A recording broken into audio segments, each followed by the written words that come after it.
What is going on, everyone? It is Foul Play here. We're back for another Modern League here. Alright, so I think the new set dropped, Strixhaven, so there should be some pretty busted cards running around at the moment. Of course, everyone has probably seen spoilers of the white 0/1 1 mana creature, which gets +2/+2 from instants and sorceries cast, so essentially double prowess, but not triggering off things like planeswalkers, artifacts, etc. So yeah, I expect a lot of people to be testing the new cards, so I'm going to be bringing in my Path to Exile here. There's a fair bit of a buff to spirits and humans as well. So I'm going to be bringing in some Torpor Orbs in the sideboard. I'm going to be running some Suppression Field as well, actually. And sort of changing my sideboard up a little bit. I've had it like stagnated a little bit for a while. I messed around with Scale Up during the week, and it was like good, but like high variance as well. So sometimes it would be really good, other times it'd be really bad. Obviously, times where it's bad is if your opponent's just got like a 1/1 to chump block you with, it sort of just does nothing. But obviously, times where it's good, it's like a +5 essentially, because it ups your power from 1 to 6, so you get +5 on whatever combat math you want to do. And it's obviously also really good with effects like evasiveness like Grispoon, trample like Rancor, or protection like Spirit Mantle there. Yeah, so to make room for the Path to Exiles, I've actually trimmed down on one core Spirit Dancer, and I've kept in 3 Sentinel's Eyes, because if I'm versing Prowess, I'm going to want Vigilance reliably. And if I'm going to want to be blocking their creatures, I'm going to want Totem Armor, so that I don't just pop to blocking their creatures. Be like, yep, yeah, block, sweet, down, Daybreak, plus like something else the next turn attack. So sideboard wise, yeah, as I was saying, I have changed it up. I've actually removed Lurrus as a companion in this current list. Mostly because I don't see room for it. So I've got, it's pretty greedy, and there's a lot of 2-ofs, and you all know how I feel about 2-ofs. Just realized my microphone's completely off there. Let's bring it back centered. Sorry if that screws the sound up. I don't really like 2-ofs. I like 3-ofs, so I hit things more reliably, but you know, here we are. Alright, so for Tron Hate, we've got Gadok Teague, we've got the one of Damping Sphere as well. I do that sometimes, not all the time, but just because Gadok Teague has Legendary, and, you know, Damping Sphere is also versatile against things like Storm.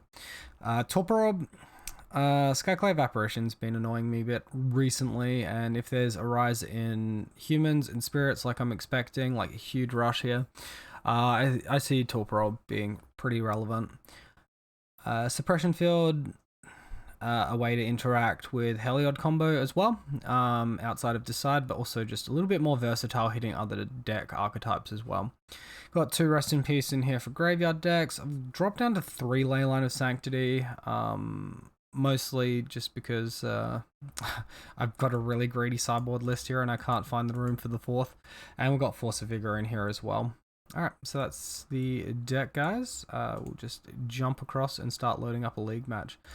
So, while I'm loading up this league match, also wanted to mention that I'm having a lot of trouble with like Esper control at the moment. It seems to be growing in popularity and popping up more and more. So, I've been looking for effects to sort of counter it, and obviously we've got these 3 cards that pop up here. So Sagada, Host of Herons would be like the MVP effect to counter them, because it itself has hexproof, and reads spells and abilities your opponent control can't cause you to sacrifice permanents. The downside being it costs 5 mana to play, which is pretty expensive for our deck, and at the point where we'd be playing it, we probably couldn't resolve it anyway. They probably just have counter magic. There's a 2-mana version called Taju Preserver. Does not have hexproof, but it only costs 2 mana. Spells and abilities your opponent's control can't cause you to sacrifice permanents. Obviously, this is weak to removal. They have Path to Exile. They have Fatal Push, and they also can bounce it with Teferi and Cryptic Command, so not having the Hexproof makes it a lot weaker. The other option, it's in blue at 4 mana, so Tamiyo has a passive, certain abilities your opponent control can't cause you to discard or sacrifice permanents, choose an online card. Reveal the top 4 cards of your library, put all cards with the chosen name among it into your hand, the rest into your graveyard. Return target card from your graveyard to your hand. I mean, like, so it's like semi-relevant. It's just still not good. We'd have to splash blue for it as well. At which point you're probably just better off splashing for Stubborn Denials. Looks like we found our league match. So yeah, let me know if anyone has good tech for against Heliod. I'd be very, very curious to know. Alright, so, because yeah, like, sorry, not against Heliod, against Kai's Guile, because it's like causing us a lot of issues. So match number 1 here versus It's Thick Daddy, and we're on the play. We have this hand, we keep. It's like a land short, but it's got really good stuff in it. It's got, you know, like interaction, vigilance, and ethereal armor, and totem armor. Like, all this is very, very good.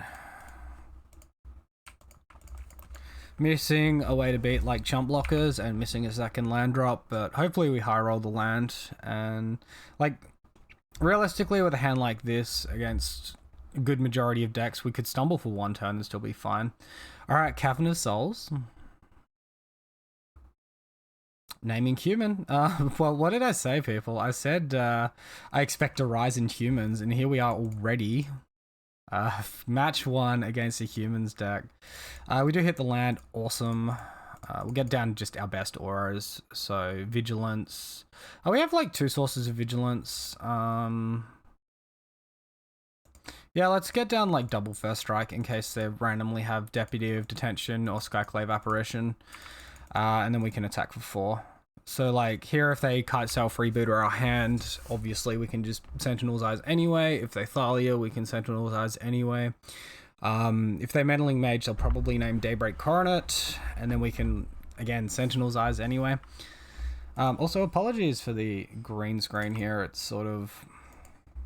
I don't know, there's something funny going on with the camera here. It's got like these rings around it, like circular rings expanding out from the middle, sort of like if you dropped a pebble in a body of water. And it was hard for me to get a clear image. I think you can sort of see it over here towards my, what would be looking like my right shoulder to you guys. Alright, Meddling Mage, that's fine.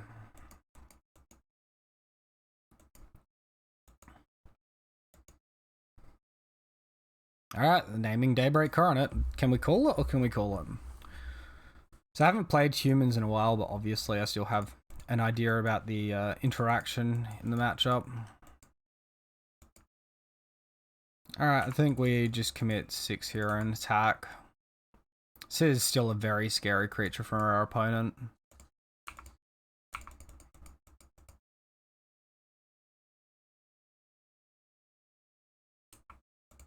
Question is, do we hold up Path or Slippery Bogle in this spot?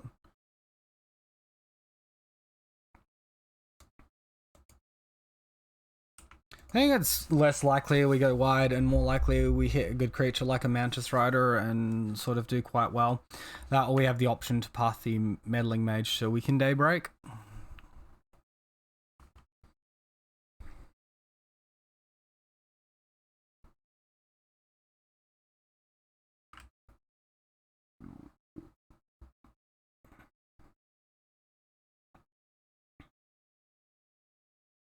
Currently, we're like winning the board state, which is obviously really good for us. I wonder if like humans is running Deputy of Detention anymore, or if it's just back to Reflector Mage. I'm sure there's people are experimenting with lists. In response to this vial, I should be pathing because if they Thalia here, I now can't path. I was busy talking, so I clicked through. I probably would have pathed the Meddling Mage in that spot. So here they've done this to protect their Mantis Rider from Path to Exile, so hats off to our opponent, they're playing pretty well. from a behind position, which is obviously a very important thing to do when you're behind. Got this Meddling Mage shut down. Mantis Rider's going to get in for 3. It's not the end of the world.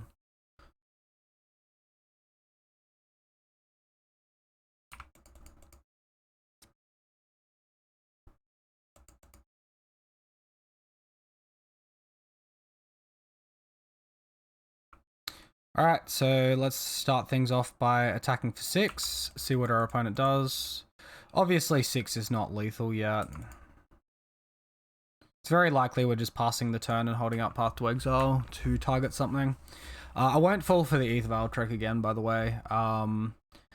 That was literally something I was thinking while I was commentating, and then I was talking about something else and just did an accidental click. Alright, so they're on 2. Let's hold it up. Let's see what they've got. It's going to be very hard for us to put a second creature on the board and go wide in this spot, so, you know. It's important to see what they do with their Veil Trigger here. They might leave it on 2, they might tick it up. We'll pass the priority to the counter trigger. They've left it on 2. Okay.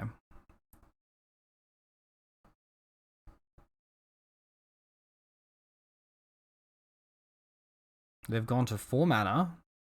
They have 1 Horizon Canopy activation before they can't activate it again because they're only on 2 life. Cost life for them to activate. Alright, so in response here, he could have another Meddling Mage. We want to just go after his creatures. So I'm going to go after... I think we go after Mantis Rider. If he's got another Meddling Mage, he just names Daybreak Coronet. If it's Kitesail Freebooter, then maybe getting rid of Mage is better. This gives us more outs to killing our opponent. Like, if they don't have flying, we can just jam Griffspoon, attack and win. So we're like winning to Griffspoon and Rancor at the moment. We're pathing the Meddling Mage plays to 4 cards, which are the Daybreak Coronet, instead of the 7 cards we were just mentioning. Looks like they got Thalia's Lieutenant. And the sequencing on that sort of suggests that they don't have other creatures in hand. Maybe a Reflector Mage here. Cool.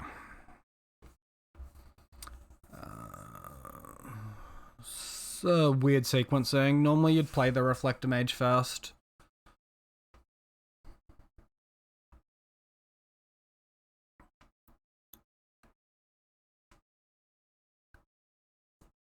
Hey look, we just drew the Rancor. Let's go.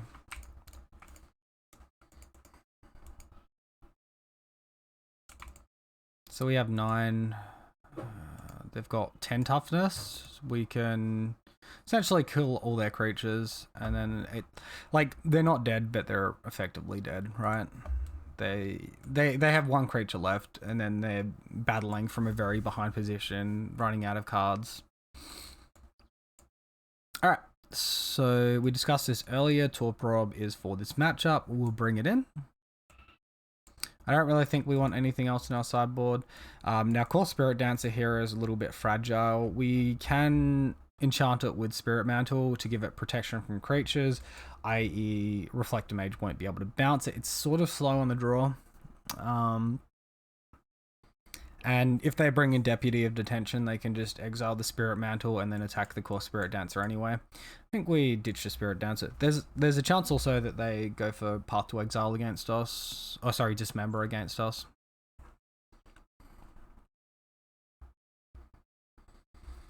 Yeah, you can sort of see this ring up here on the outer edges and over here. Not sure why it's doing that. Alright, well, we've got a no-lander here. All the spells look great, but obviously we can't keep this. Alright, this is a keep. Ditch. This is a hard one on what we want to ditch. We could go Path and like have no interaction. That leaves us soft to Meddling Mage, Kitesail Freebooter. Ditching Spider Umbra makes us soft to exactly Mantis Rider. We could ditch a land, and because we see 2 new cards, we're likely to hit a land. I think I like my auras and I want to ditch a land here. This can obviously backfire, particularly if they play a turn 2 Thalia and we miss a land drop, then the game's probably over.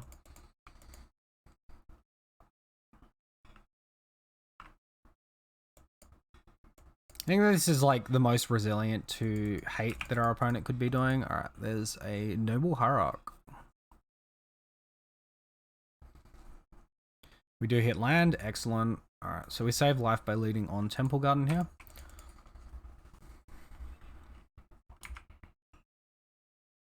And we'll see what sort of turn 2 they have.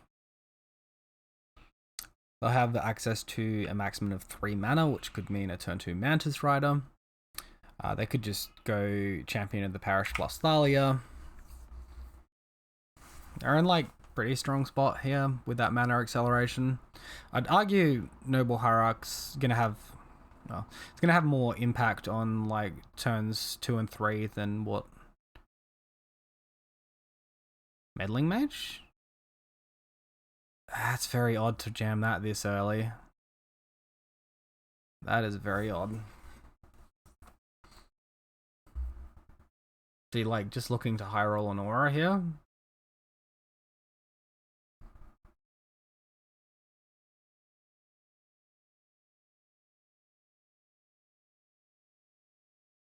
Well, he hits the ethereal armor that's in our hand, we can still just path it. Is this indicative that they have a second effect like that?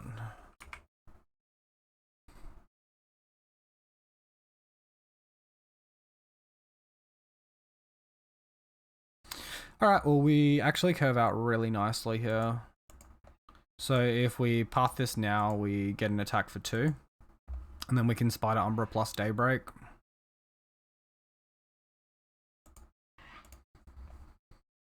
Or we can just Spider Umbra, attack into it, trade the Spider Umbra. It seems like less good if they're doing Skyclave Apparitions. Let's try and play around Skyclave Apparition, I reckon. I'm gonna put my...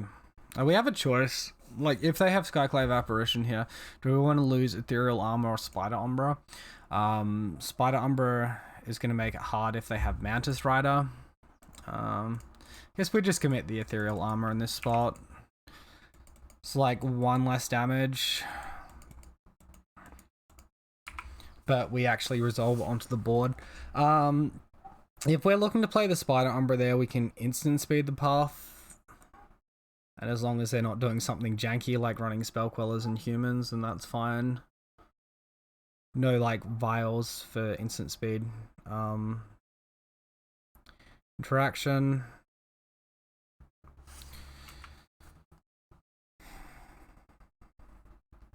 Alright, so is he going after the Daybreak Coronet this time?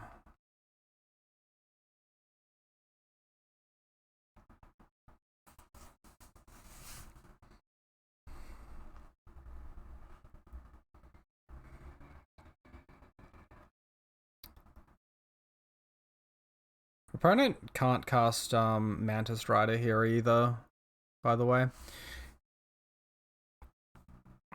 He has 2 green-white sources, so... Wait, he can?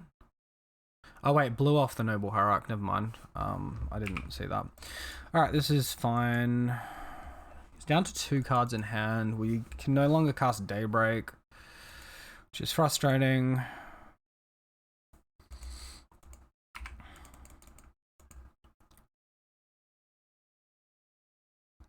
I think we misplayed the path. That's a good draw though. Okay. I was gonna say, as it was, like, we can't just leave back blocks because with 1 Thalia's Lieutenant, we are unable to block the Mantis Rider, but just drawing Vigilance just makes our life so much easier. Big plus for having Sentinel's Eyes in the deck in a matchup like this. It's actually really massive for us. Opponents like incentivized not to block with Meddling Mage as well, because then Daybreak Coronet becomes unlocked. So we just get a free 6 points of damage there and really pile the pressure back onto them. I mean, If there's ever an argument to play this card, that's got to be it, right? This humans matchup is, I'd actually say it's been favored to humans in the past. I'm not sure if our opponent's just playing badly, if they're just getting bad hands, or if Sentinel's Eyes is just really swinging the matchup back in our favor, because we've got like 6 lots of flying between the Spider Umbra and the Griffspoon, and 7 lots of vigilance. Makes it a lot harder for opponents, right?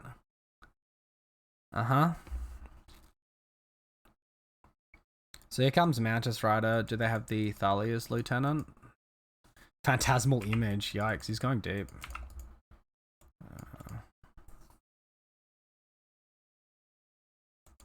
Alright, so he's going for the old attack for 9 here. I guess I shouldn't hard... If he attacks with Meddling Mage, we're going to want to block with Dryad Arbor.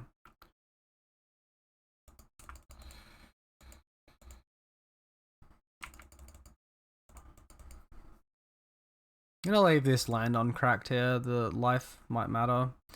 What do we want to see? Like, trample, flying. We can't cast Daybreak.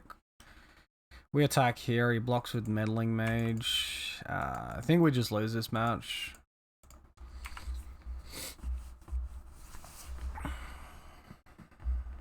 Yeah, so we misplayed our path in this matchup. If we held it for the second Meddling Mage, we would have been fine.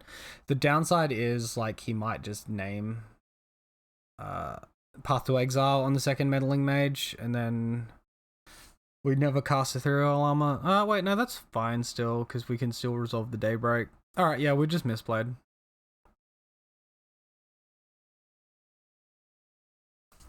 And, like, this is a matchup where you look at it and Torporob does nothing as well, right?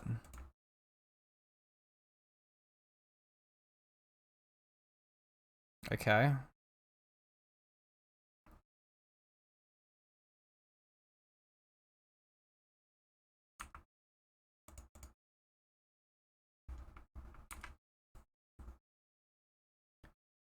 Alright, so we go to 3. Opponent's on 1. Lol.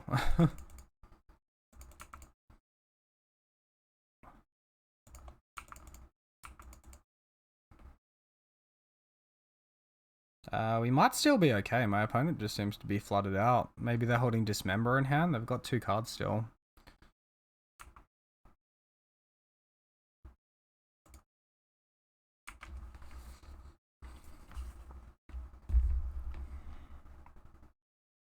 Opponent's on 1, we're on 3. I mean, another Mantis Rider kills us, but another Phantasmal Image will just result in the Mantis Rider getting sacrificed. It's curious that they're not sacrificing these Horizon Canopies. What have you got in hand?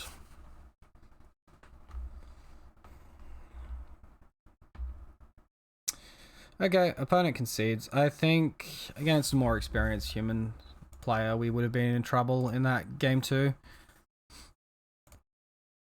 Alright, welcome back for match number 2. We lost the Darrell this time versus Huds Souza. Souza? How do we say that one?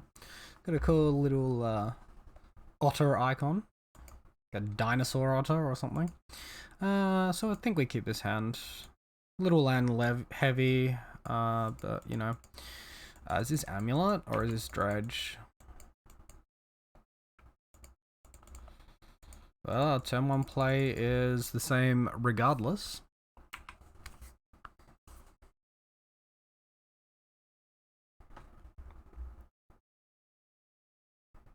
Discard? Amulet, okay. I was gonna say, like, it seems weird for this to be a main deck card in Dredge. Amulet can be rough. They can, like, explore. It doesn't really accomplish too much here other than drawing them a card. I can't, like, net extra mana out of it. Talaria West, okay.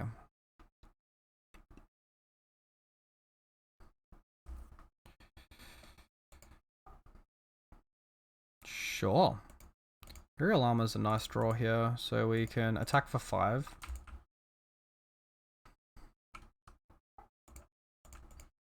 We're obviously like very soft to engineered explosives at this point, but I can't play around that, so I'm not going to. Got Path Interaction, which might actually come in clutch, and the Spirit Mantle, pretty reasonable as well.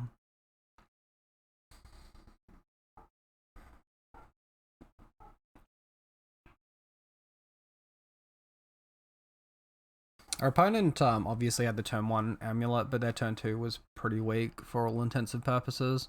It's not like the Amulet came in on turn... Sorry, it was a turn 2 Amulet. It didn't come in on turn 1 because Bejuga Bog entered tapped. So we might... Like, this is Primeval Titan mana. Azusa, okay. We'll do Foothills, sure. So he's got like 1 more land he can play this turn. Bring him up to 5 mana. Tribe Scout. Okay, so this... Why not just cast a Primetime there? That seems a little bit odd.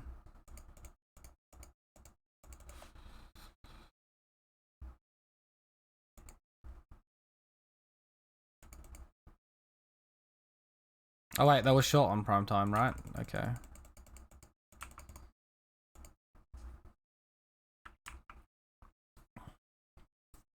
So we'll attack for 7, that'll put them to 7, and then we'll hold up Path to Exile for Primeval Titan when they eventually cast it.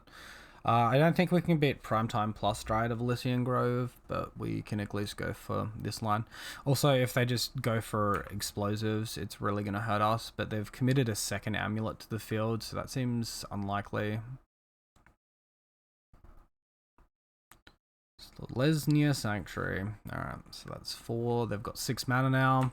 They've still got a Tribe Scout active, and probably Primeval Titan.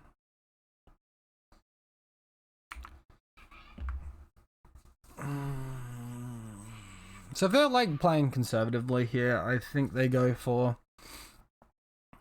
Talaria West off of the ETBs for Primeval Titan. If they're playing recklessly, they're going to go for haste, and that's where we'll get them at the beginning of their combat step.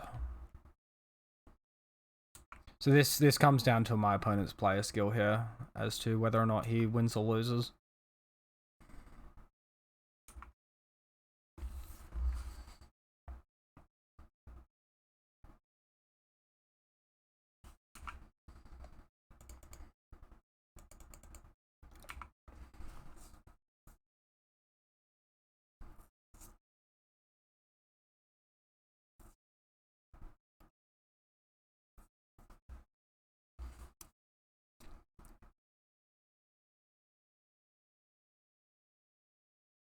Fuck, he goes for the Simic Growth Chamber into Talaria West. We are super boned.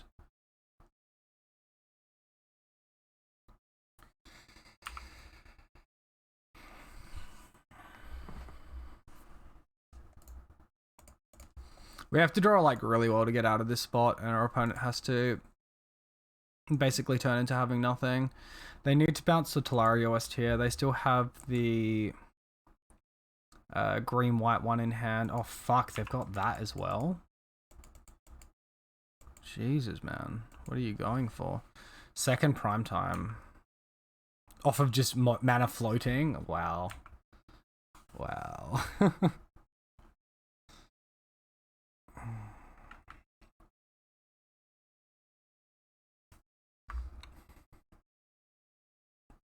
Alright, well there's the haste.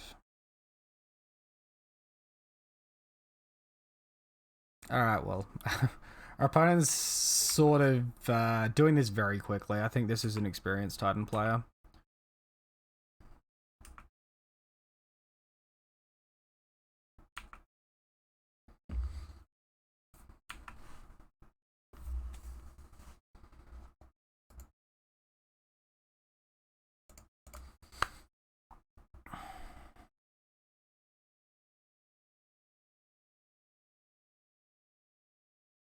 Gives both Titans haste. That's pretty cringe, man.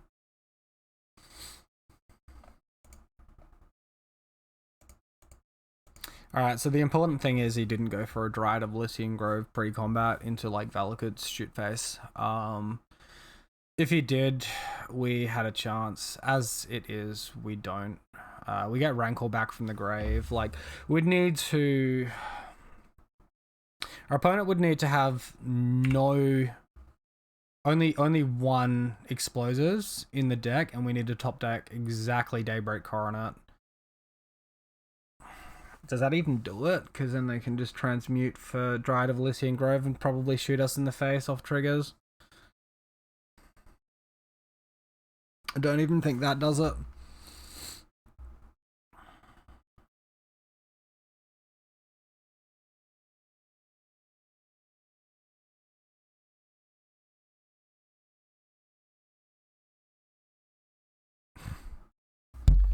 Alright, so GG. He literally does exactly 17 damage here.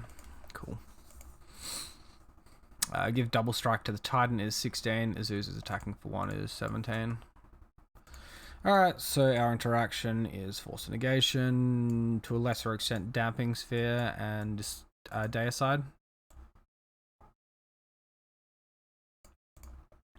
You can stop explosives from being cast. Like, that, they didn't even need to go for the explosives line there. That's just embarrassing, really, isn't it? Double Amulet. Sheesh. Alright, so this is our interaction. What are our weak auras in the deck? Sentinel's Eyes is probably weak in multiples. Riftboon can be good, but it can be bad. Like, if they have the Boreal Grazer, it's bad. If they have the Tribe Scout, it's good, sort of thing.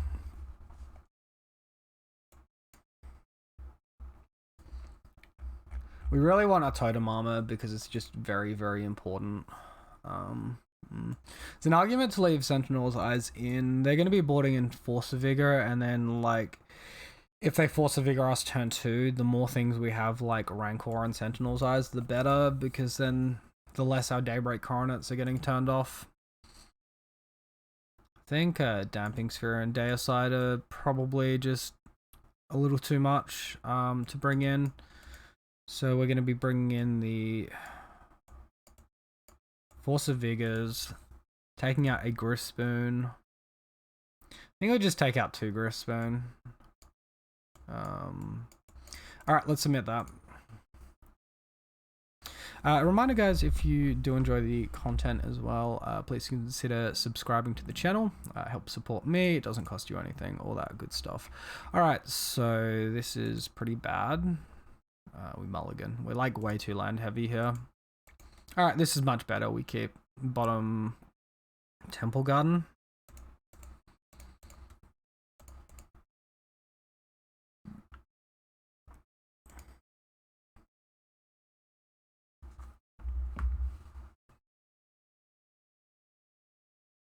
The crazy things our opponents can do with double Amulet, like, that was absolutely insane then.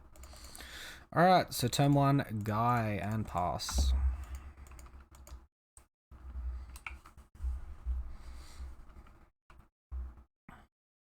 That's what you, like, expect to see. You expect to see a player that actually... If he's good with the deck and you've had the matchup a lot, if he comes up with a line you've never seen before, that's probably a pretty good indicator he's going to be very good with the deck. Alright, so obviously we play around Force of Negation, Force of Vigor here a little bit. I think we actually value the Ethereal Armor more here. Hyena Umbra is going to protect us against Blast Zone, and Ethereal Armor is good for our clock.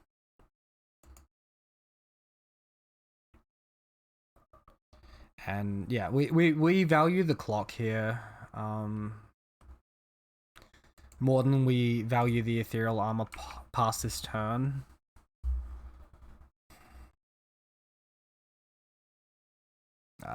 It feels like he has the Force of Vigor. He stopped and had a think there. I think he's holding on to it for a better turn, which is going to make how we proceed pretty difficult. I honestly hope his turn is like just play Dryad of Lycian Grove and pass. And then we probably can't attack because he's represented Force of Vigor here. So if we draw our own Force of Vigor, we can go to his draw step and blow up Dryad plus Vigor, and that'll be pretty strong. By Vigor, I mean Amulet of Vigor.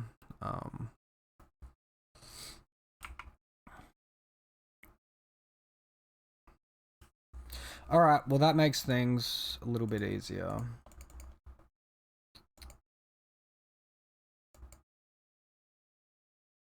I think maybe we post-combat the Hyena Umbro to play around Force of Vigor here. It's a little bit unconventional. We still have a really good clock anyway if he doesn't.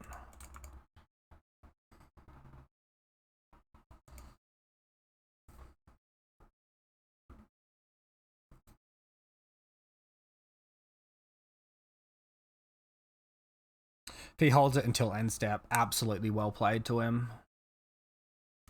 This has got to be a scary clock for him. There it is. So obviously we get the Rancor back. Having double Rancor there is very nice. It really, really dulls the 2-for-1. What did he pitch? Reclamation Sage? Yikes. So either he's got some really good stuff in hand, or that was a bit of an oversight. Maybe he has a duplicate Reclamation Stage effect.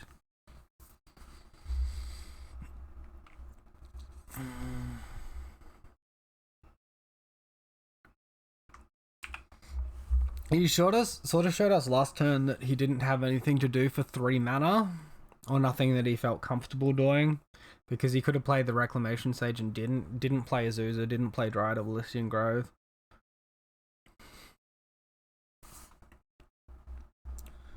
What else can we... He knows about the Rancor in hand. Explosives on 1. Yikes, man. We're playing around it as best as we can at the moment. This is crazy. I think that's his draw for the turn. Otherwise, he probably would have played it last turn and popped it.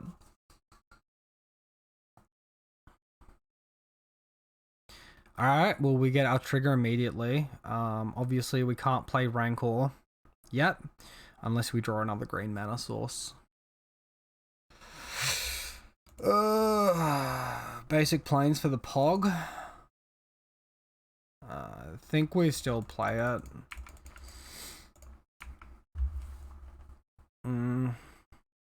That's a really bad brick there. It's not like a white aura to play. It's not a Daybreak Coroner or Spirit Mantle. It's not interaction. Like, we definitely commit it to the board there, because if we draw Core Spirit Dancer, we can chain like Spirit Dancer, Rancor, land. Sack.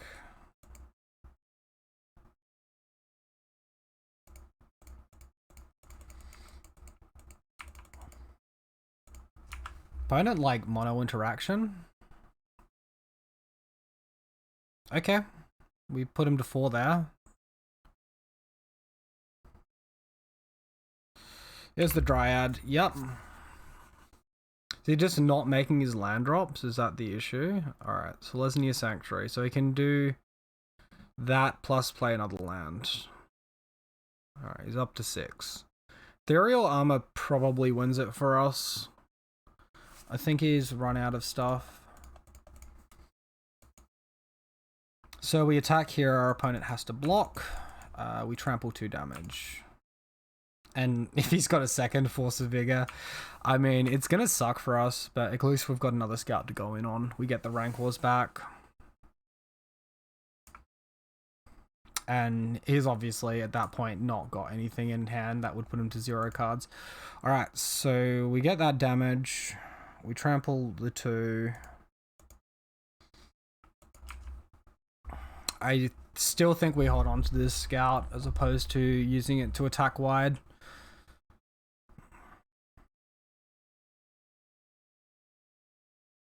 Alright, there he is.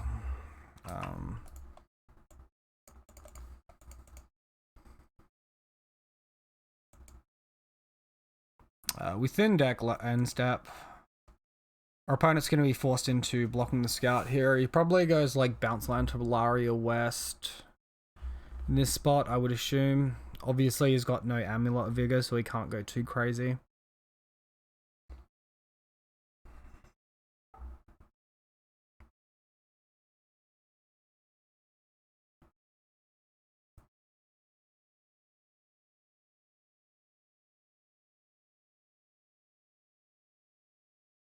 There's a really good top decked Hyena Umbra as well, by the way. What did he get? Talaria West, Growth Chamber, bounce Talaria West. Makes sense.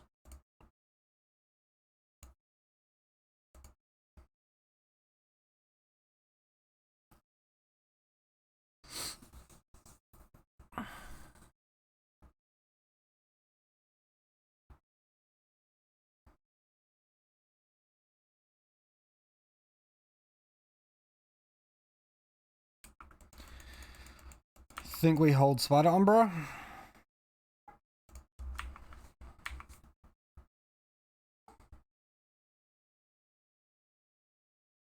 Opponent forced to block. Any Force of Vigor? No. Okay. Do we play any of this post-combat? I don't think so. We want resilience against another explosives. I think.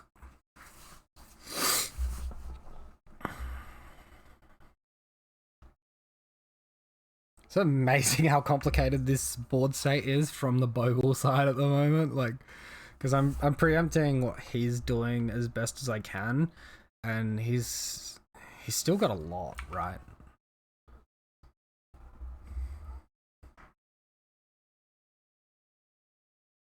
Second explosives, there it is. So he can pop. He pops the Hyena Umbra at that point. He'd need like a third explosives to get us though, right? Because we still get our Totem Armor trigger.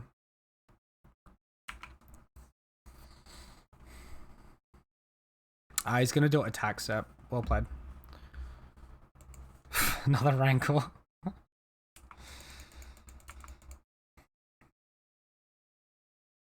So this way he only takes 1 damage this turn.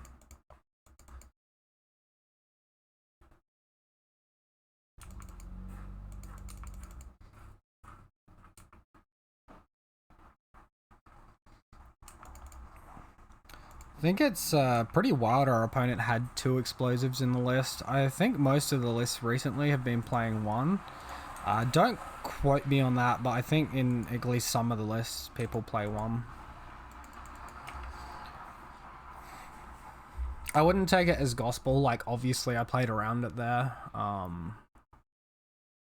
It's also possible that he has 1 main deck and then like an extra in the sideboard or something.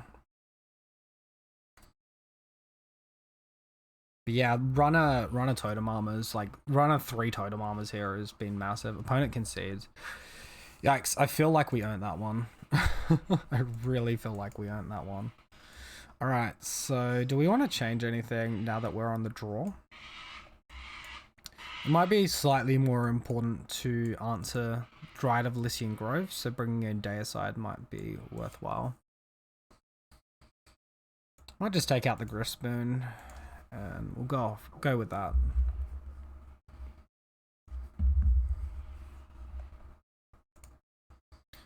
Alright, so we've got our own Force of Vigor. We've got some great auras. We're going to keep. We're missing Totem Armor. We're missing a second land drop. But other than this, like, this is really strong, right? Imagine having to, like, Force of Vigor Sentinel-sized Rancor. If that's, like, your game plan, that would be so funny.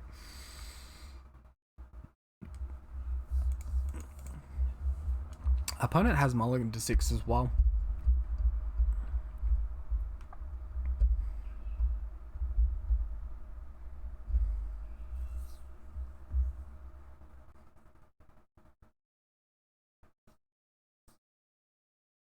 Alright, how good's their turn 1? Alright, turn timber. Serpentine Wood. playing that mode of the card. It's coming in tapped. Awesome. Land? It's not land, but you know how I like Totem Armor in this matchup, guys. It's literally what won us the last game. Alright, Bogles down. We'll pass it.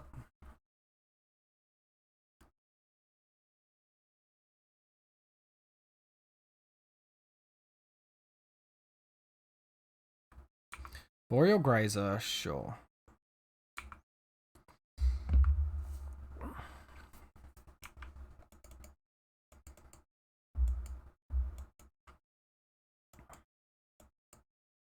So this had to have been their draw for the turn, right? Otherwise, they just do that a turn earlier. Path isn't bad. What is bad is missing our land drop, though. I think we Rancor attack.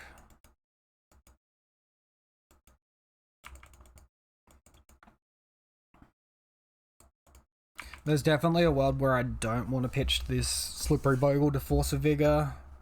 But if our opponent taps out for like a Dryad of Elysian Grove or something, then obviously we get Rancor back and we can pitch that instead. Like the problem with pitching Bogle to Force of Vigor here is if our opponent has engineered explosives, they get us really well. And then we're just left with 0 creatures. I've not got Lurrus in this list, etc. It's looking a lot like an explosives. Yeah.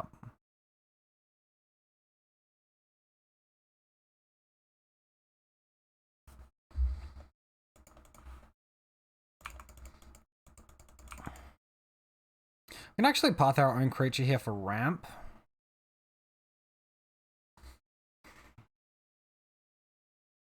If we path our creature here, does it really accomplish that much? Probably not.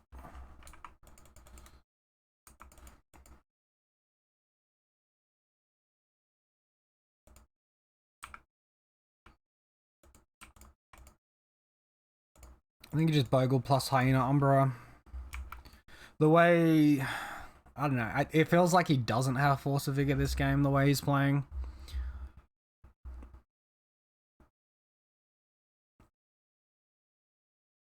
And here there's definitely a strong argument to holding Rancor in hand so we can pitch it as well. A very strong argument for that.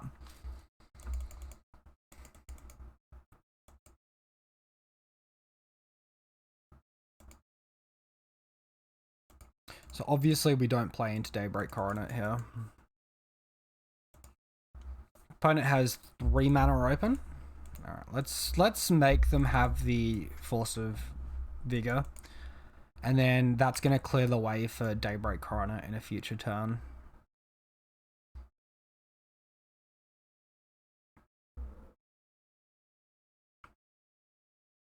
I would like to hit a 3rd land so I can go like Daybreak, hold up Path, hold up Force.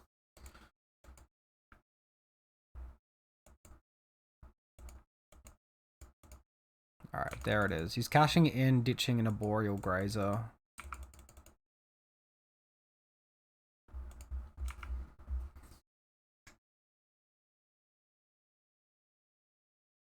So that cripples us a little bit, but we still have Daybreak. Daybreak's only 5 power and toughness though, which is a definite downside.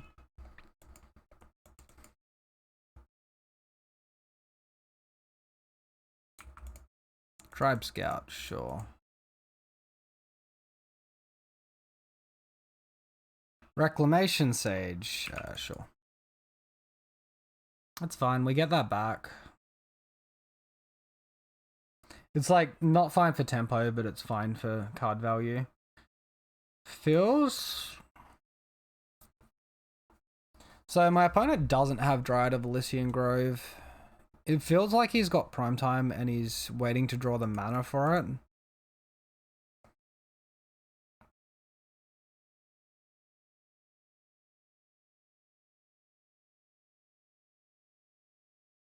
I don't think he can do that much damage. Alright, I actually like Daybreak in this spot with him in 1 card in hand with this board state. I don't think we get punished.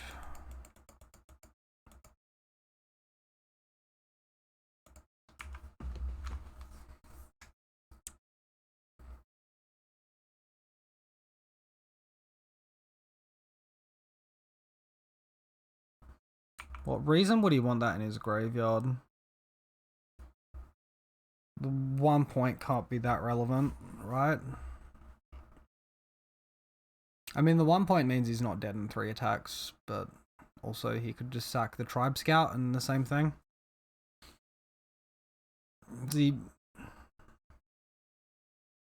What could he be saving Tribe Scout for? Has he got like blue bounce land and he's looking to transmute a Talaria West? Okay, there's the Talaria West. He's not transmuting it, he's just playing it.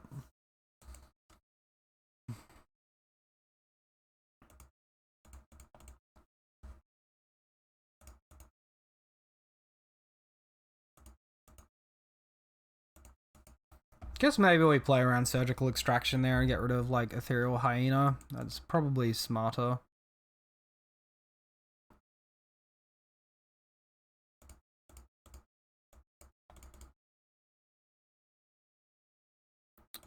Great draw. We just have lethal here. This adds 4. It's not quite lethal.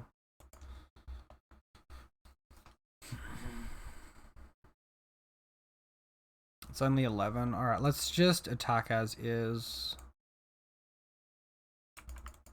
And hold up Path to Exile.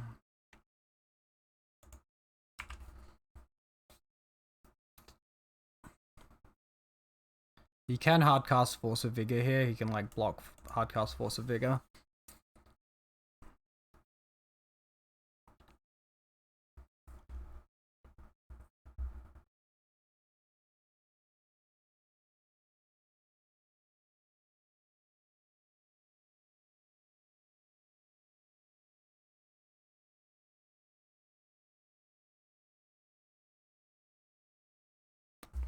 So I think we're like extremely favored to win this. Alright, so Summoner's Pact. They float the mana and then Summoner's Pact, getting the prime time.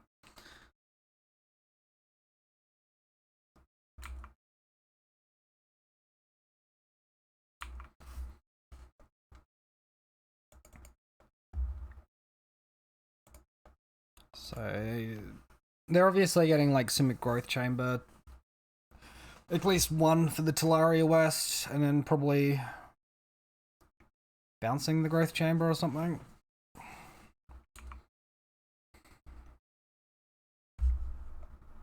Yeah, they can instant speed the Growth Chamber into play with Tribe Scout anyway.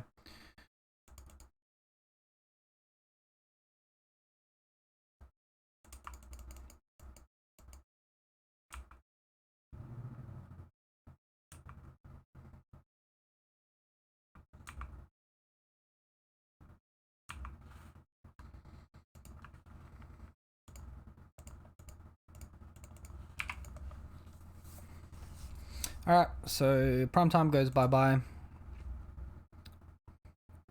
We have 3 armor, we have 11 damage. That's exactly enough to trample for the victory.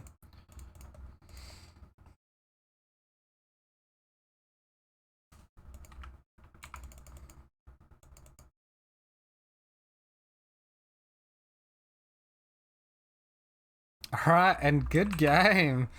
Damn, I feel like we worked for that one. We definitely earned that win. Well played, guys. Well played. What a long match as well. We'll be back shortly. Alright, welcome back from match number 3, everyone.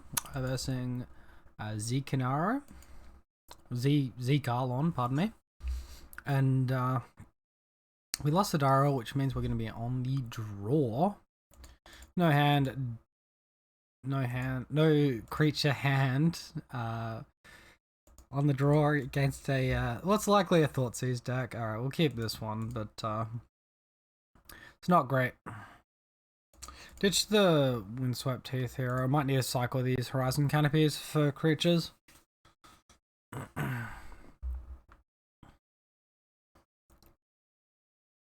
Okay. This bit's fine. Actually, being able to resolve a hexproof creature is pretty nice.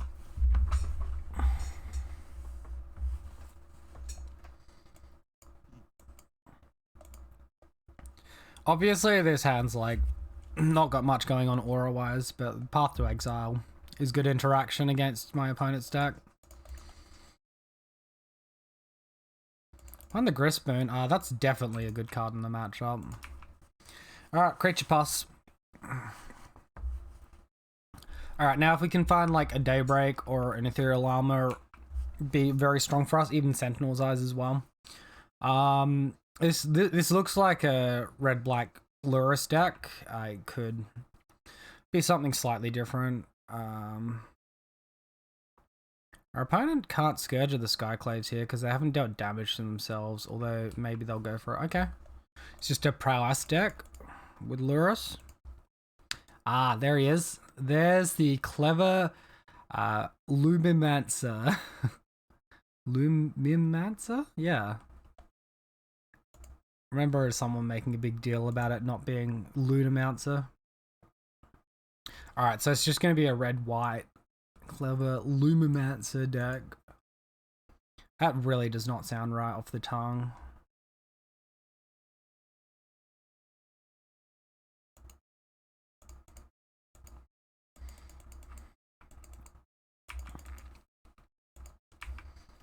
I guess we'll get in for some counter damage here.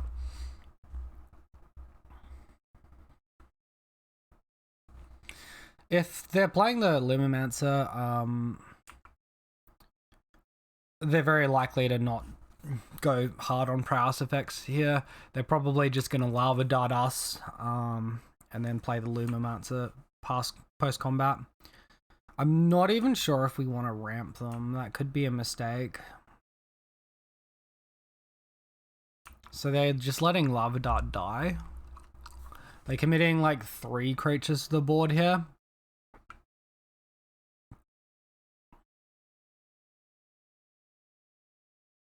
Alright, that one's obviously coming down. That's fine.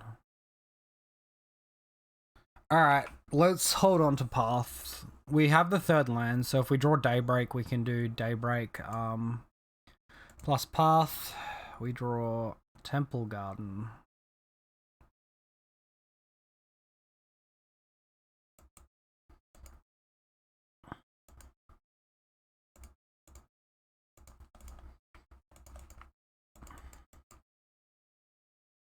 I feel like we need to go pretty hard on the blocking duty here. Attacking is risky if he has like Gut Shot or something. And I don't think we're going to reliably win if we lose that Hyena Umbra. We're very likely to cycle the Horizon Canopy next turn, and if we can't cycle Canopy and cast Daybreak, it's a really bad spot. It's way more significant than getting the 2 damage in there in my spot, in my opinion. Did my opponent miss a land drop and go to attack steps? Man, his hand is going to be so full of gas here.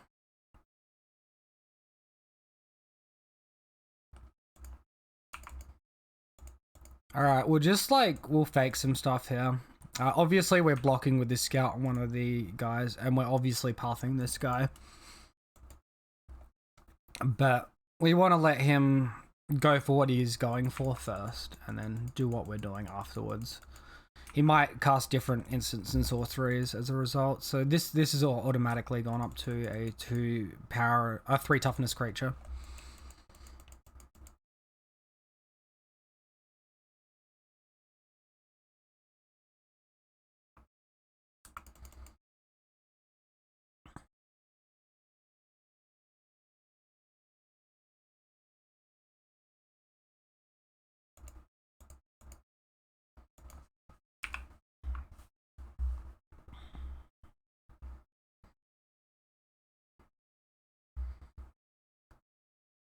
So this is scary because we've now fixed their mana for next turn, right?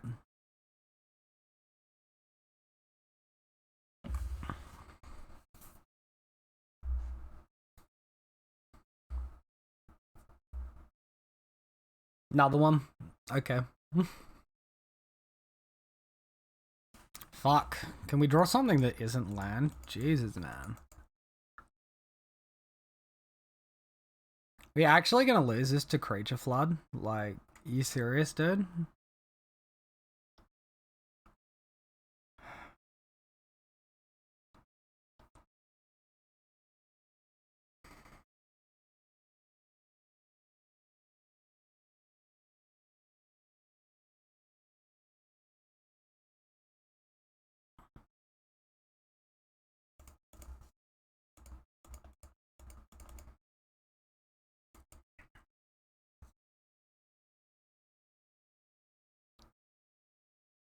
Feel like we're just dead. I'm gonna attack in the air for 3 and then chump block Clever Lumimancer with the scout and hope we get to next turn. We've drawn like so awful this game, it's not even funny. We kept like a sketchy hand.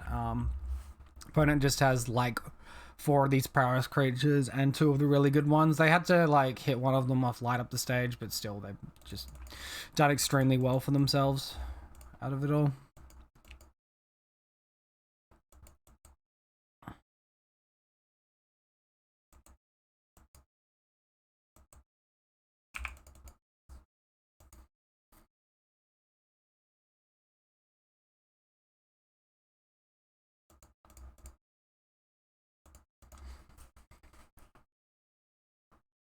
Alright, are we dead? How much burn's coming at our face? Lightning Bolt, that's a start. So that's like essentially 6 damage right there. We're just dead. There's no way. With the Lava Dart in the graveyard, sorry, that's 5 damage there. Lava Dart in the graveyard, they just win. Right? So we could have blocked with this scout as well, and we would have had 2 draws to see a Daybreak. Yeah, we're just dead regardless. Okay.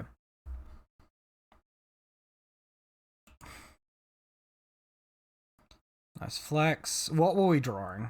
I want to see if we're hitting the Daybreak. No, we won't. Okay, fine. That's fine. So, like, Leyline Sanctity here is probably okay. Core Spirit Dancer is probably A, too slow, and B, too fragile.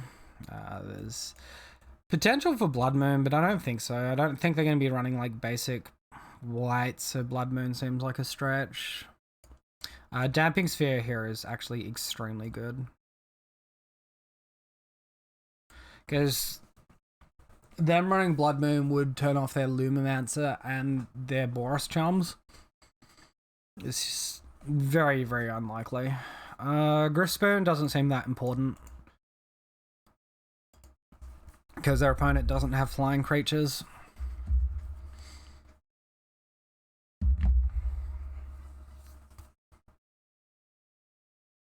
I'd really like to steal this game against the new hot deck. That would be really sweet.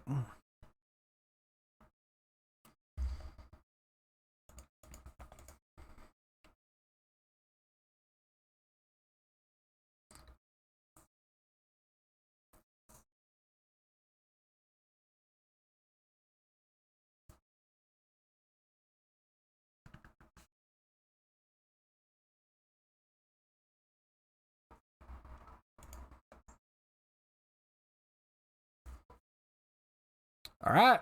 If there's like a perfect hand, this has got to be up there with it. This is really good. We do have to be aware of the like enchantment destruction because they're in white. Something to keep in mind. There's like the red-white spell that is getting printed this set as well that they're probably running in this. So it also interacts with planeswalkers as well. Sure. Not sure like how much we can play around it really, but I'm gonna play around it as best as I can.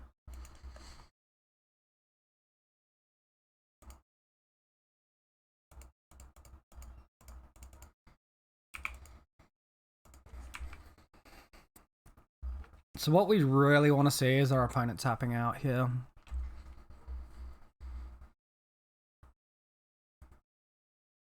Or at least tapping 1 mana for like a light up the stage.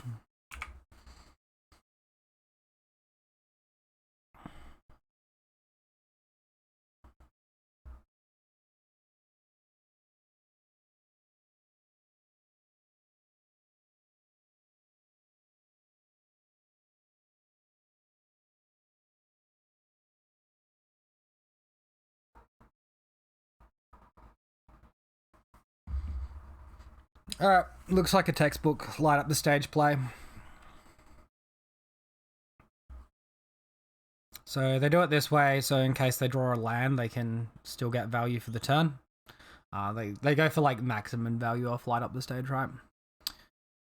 Cool.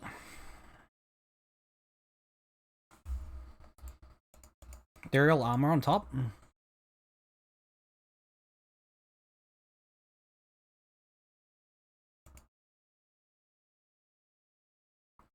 It's not ethereal armor. Not ethereal armor at all.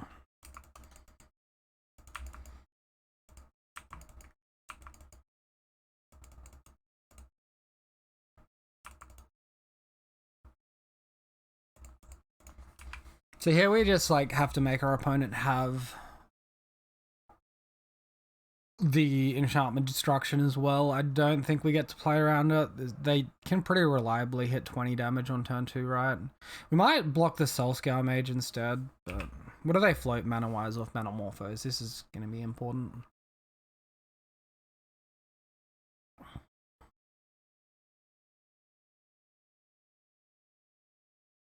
Double red. Okay. Well, they could do another Metamorphose and change that, but... Alright, Crash Through. Cool.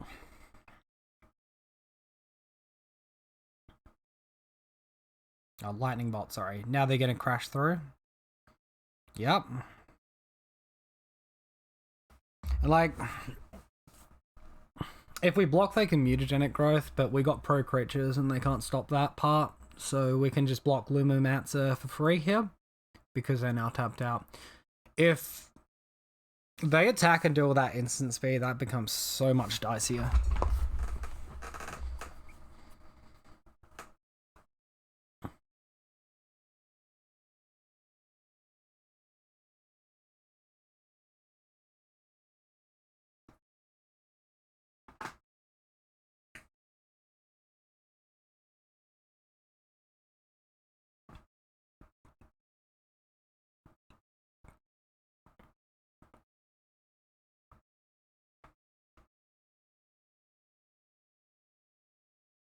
Alright, big decisions on whether or not he wants to attack. Our opponent has to know that we know what protection from creatures means, right? Like...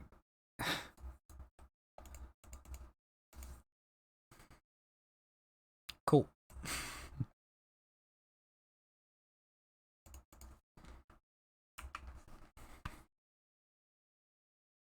So we actually gain 5 life here. We gain more life than what we lose.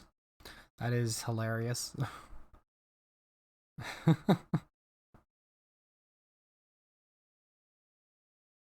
What, light up the stage? Soul Scale Mage. So they're like setting up for a Kozilek. Right when they needed it most. Alright, what are we drawing?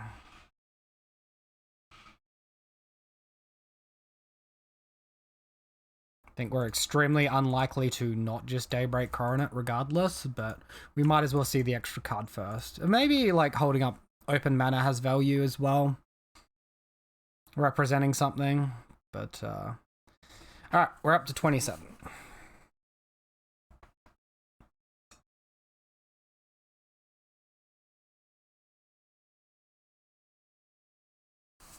Concedes. They're not even gonna... Yeah, okay, cool.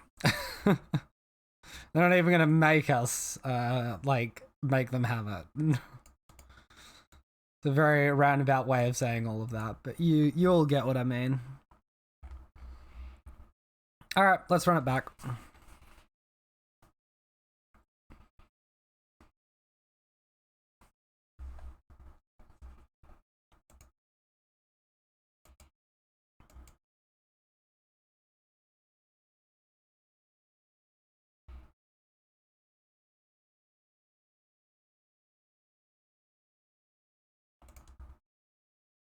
Another Daybreak hand? Yeah, let's go.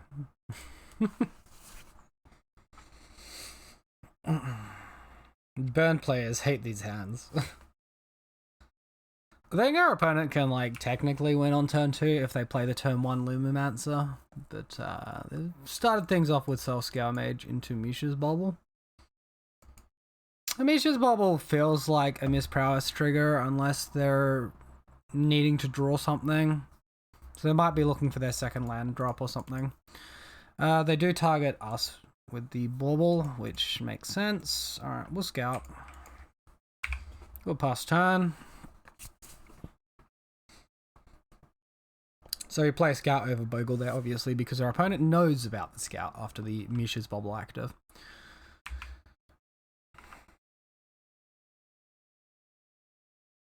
We can actually like block here and stop the damage and stop them from casting Light Up the Stage. But obviously that's like bad if they have Kozilek's Return in hand, because we can't go creature plus protector from Kozilek, so we're not going to be doing that.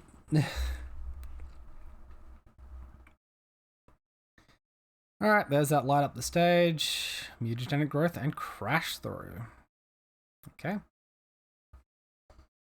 Alright, that's a really good find. This makes for easy blocking.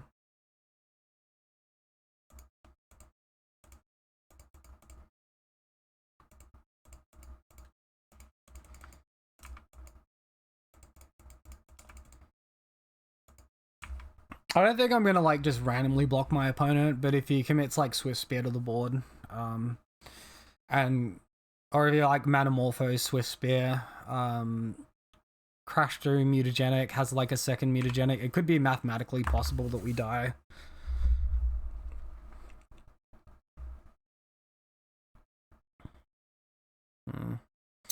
Alright, well there's that Swift Spear we were talking about.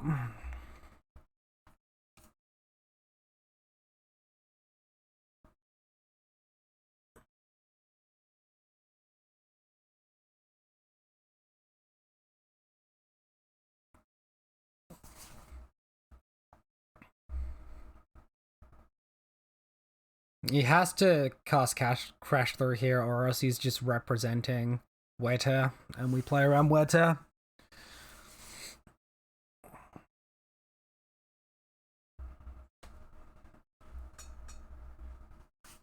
Yeah.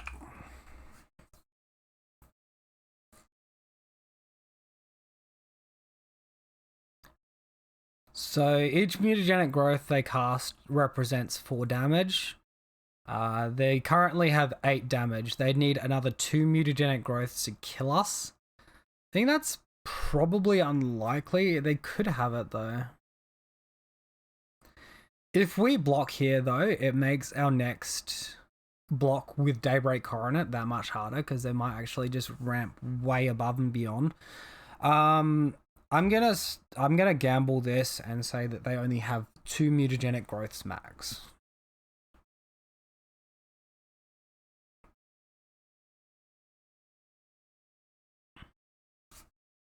Cool.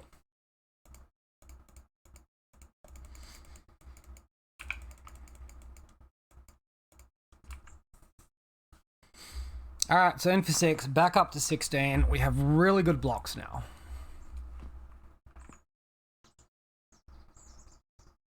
If they like land Kozilek's Return, what happens? They can shrink our creature by 2, making it 4 powered. Both their creatures take 2 damage and goes to 2 3s, but 2 damage marked, so would still only need to deal 1 damage to each of their creatures. I think this is a pretty safe block.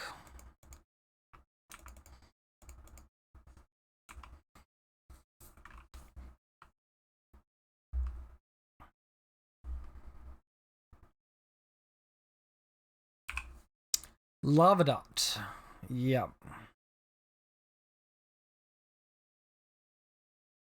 So like no anti-life gain effect either here as well either, which is irrelevant. There's the on the Daybreak. We lose the Hyena Umbra. Alright, well we've still got a creature. Still got a Daybreak.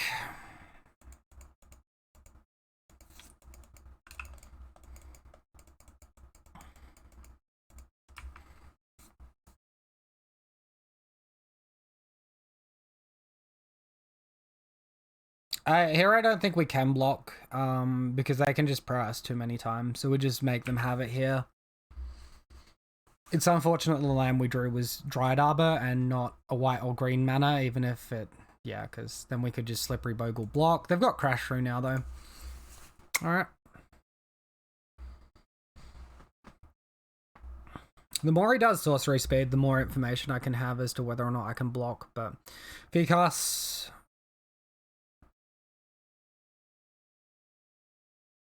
Cast Lava Dart for flashback, floating the red. Alright, that's gotta mean light up the stage, right? Yeah. Swift Spear Bolt.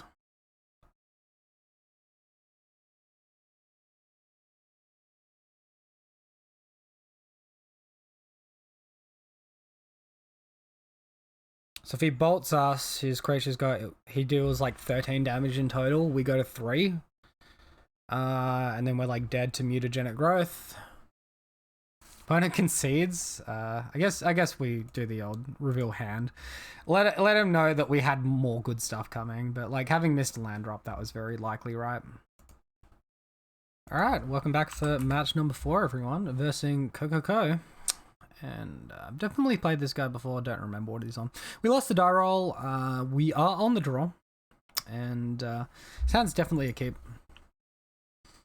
Looks like my opponent is...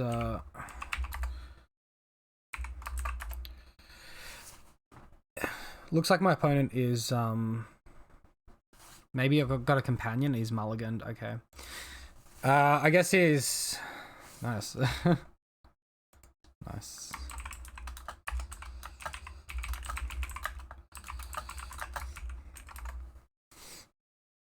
I'm not just gonna concede this match, like... not when we have a chance to go for the trophy, because... Yeah. Temple Garden, intapped. Heliod?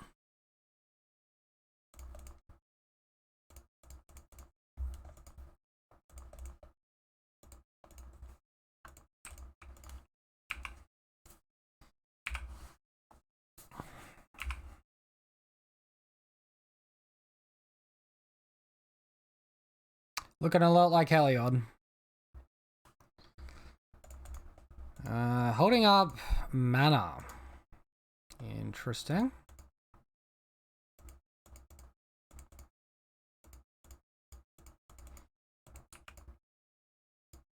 Alright. Tuck in for a bit. Cool.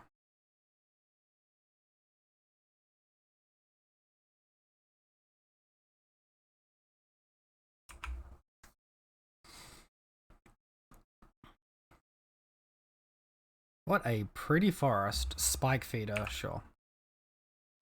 It's actually very, very pretty art.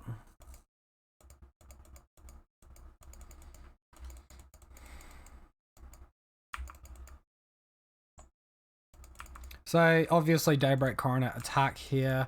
If he goes for Heliod, we can path the Spike Feeder in response. He'll get 4 life out of the deal. I'm going to do it this way in case he changes how he blocks somehow. If we don't draw the land there, we probably just Sentinel's Eyes attack for 4.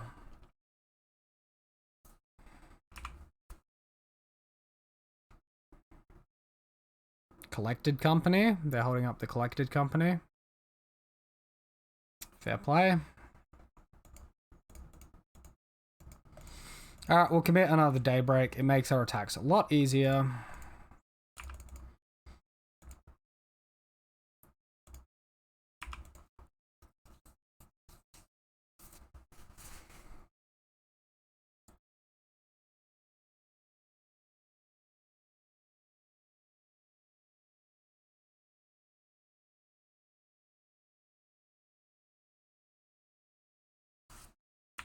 Alright, how well do they find?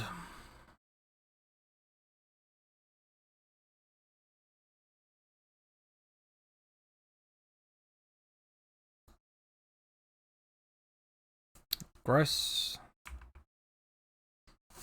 But that's obviously not the worst stuff that he could possibly find in the world. Yep. This is fine. If he goes for Heliod, we just path the Spike Feeder.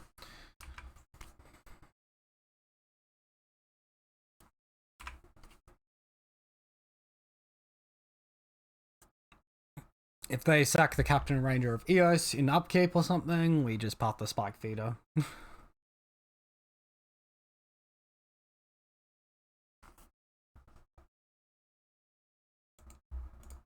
Alright, so we'll do this now so they can't put any counters on the Captain Ranger of Eos as well.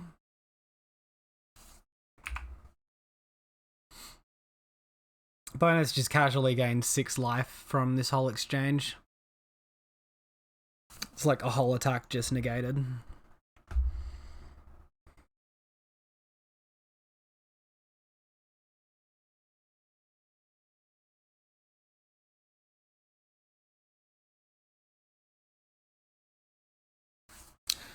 Amazing draw.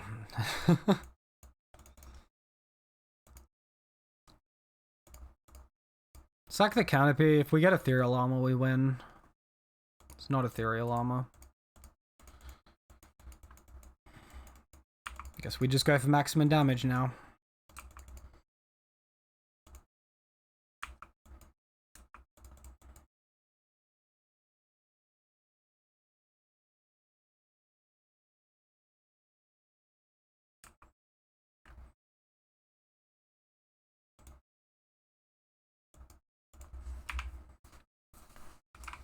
Cool. It doesn't really matter if we play Temple Garden tapped or untapped there. They're unlikely to kill us on normal damage. So they've got Walking Ballista, they've got Spike Feeder, they've got Heliod. They just win, right? And just like Spike Feeder, gain infinite life. And then next turn they Heliod for the win. Yeah, okay, whatever. I'll give it to them, but like, I still don't agree with this being a win condition. Still think, you know, I still definitely think, like, Walking Ballista pinging for 1 million damage feels a lot fairer than just Heliod gaining 1 million life. Alright, so these are the cards that do stuff in this matchup. We've got Deicide, which obviously just gets rid of all of their Heliods. We probably still want like our Path to Exiles as well. Gadok Teague stops them from casting Collected Company, which can be good, can be bad. Suppression Field stops them from activating their combo because they have to pay 2 mana for it. Torporob stops interaction via Skyclave Apparition. Stops them fetching their Walking Ballista via Captain Ranger of Eos, and if they bring anything funky, stop that as well. It's something like Reclamation Sage or something. Sure.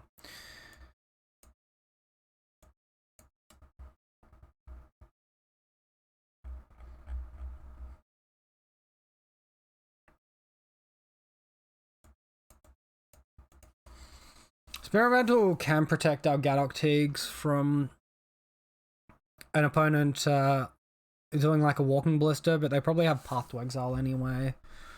Maybe just like a one-off Teague, and we take out all this stuff. Try to be as efficient as possible. I've actually got a lot of removal here. There's a strong chance I'm overboarding at the moment. Alright. Creature Deicide Suppression Field? Yeah, okay, whatever. We keep.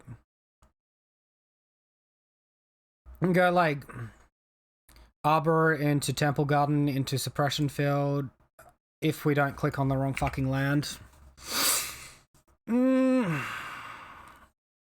Okay. That's bad. That's really bad.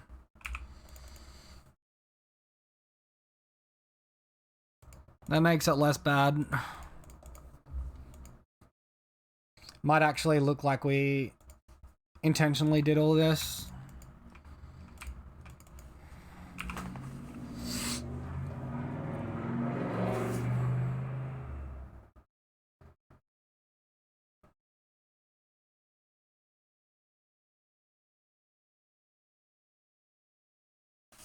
Oriok Champion, sure.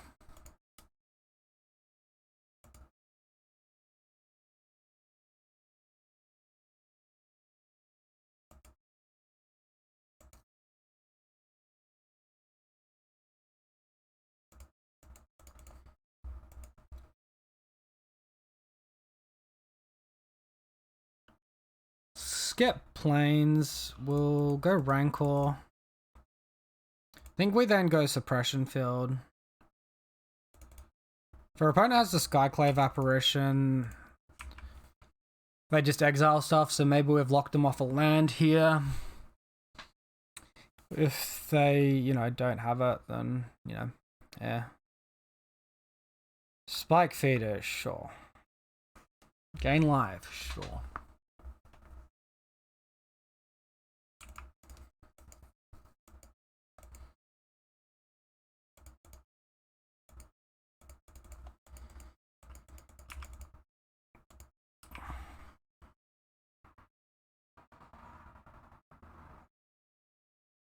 So the awkward thing here is if they Heliod, they still get their infinite life, because they'll Heliod, they get a trigger off of the... No, the Heliod won't be a creature, they won't get the trigger. Okay, we're fine. For now.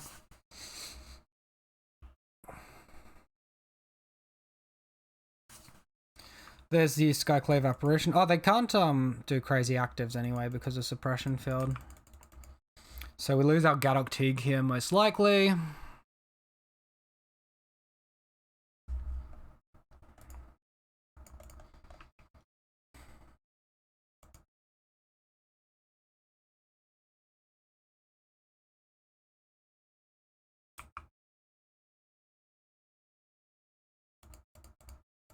Alright, look for a guy. We need to pay more mana, right? Gotcha. Suppression Field works both ways. Guess we hold up Deicide. We're like in a really bad spot now though.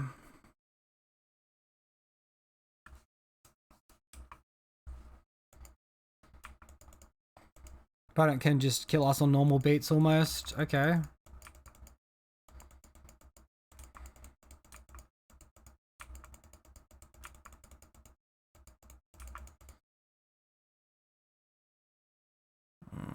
Feels like he's got Collected Company and he's looking to go off instant speed. He's probably going to do it in our end step if that's the case. We'll play land, we'll pass. Deicide could still come in clutch. Maybe.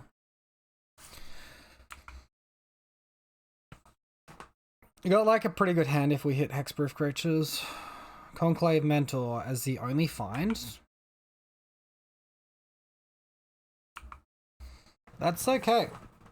That is definitely okay.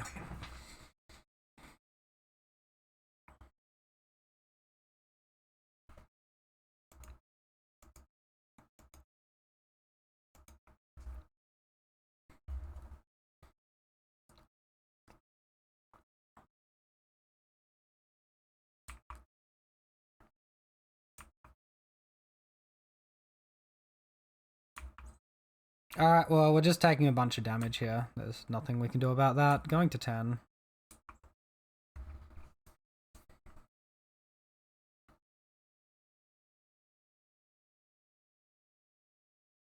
That's, like, literally terrifying.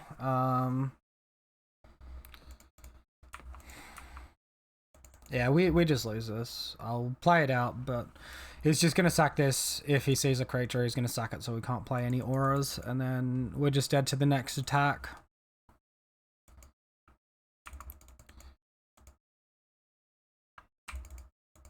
Opponent found Walking Ballista, by the way, there. Well, we found a creature. Is it too late?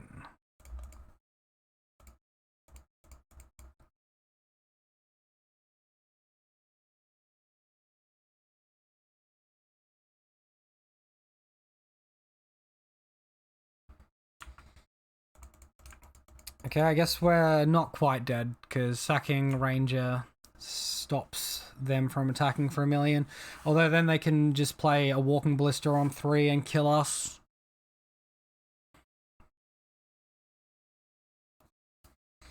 See what line they go for.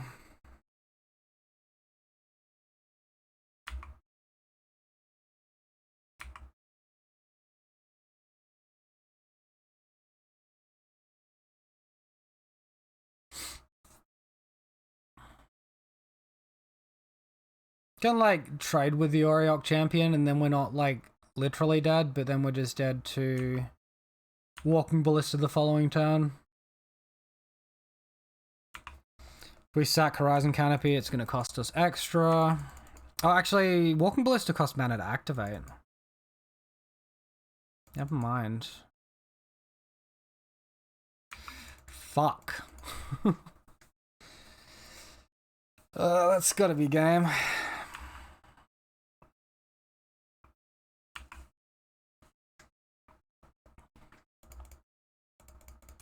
Yeah, just the one of Walking Ballista in these lists these days.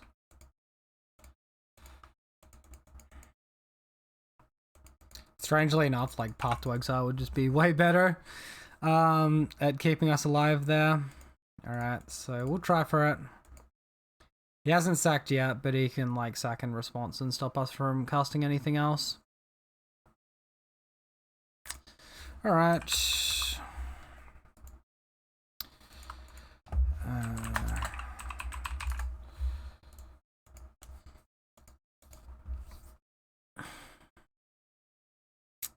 Super annoying, but we just move on to the next round.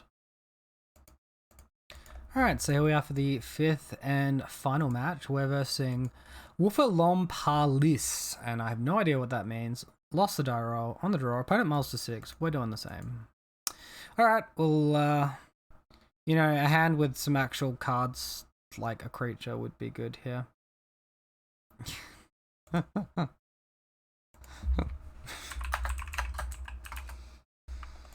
Alright, we'll keep this one. Opponent mulled to 4. I must be playing some sort of wacky combo. Spot on Forest Path there and keep everything else we can. Maybe. Alright, next.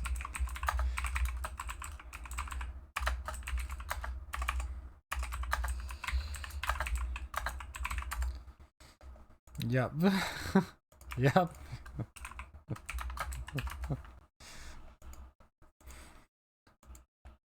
Oh, shoot. So the deck's always mulligan. He did mulligan to 4, so he's very low in resources. We need to not stumble here. That's a good start.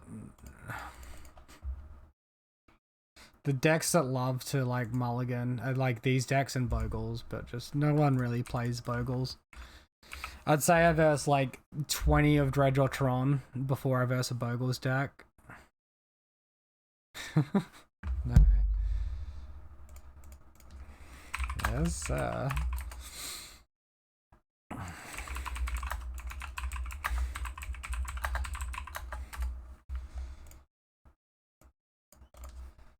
We got a good bit of chitter chatter going in the final match. Isn't this nice? Alright,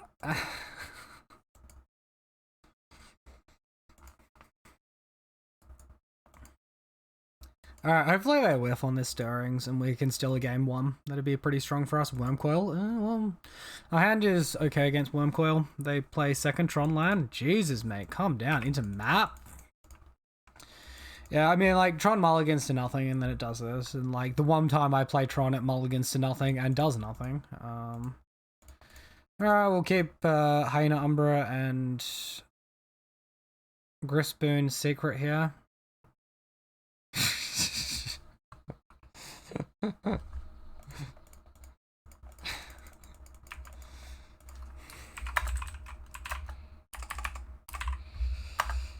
We'll get our attack in, then we'll banter.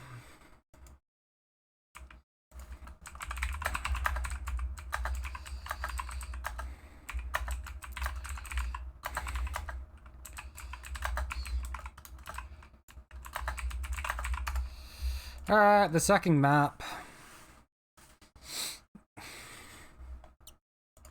Getting tower, playing stone.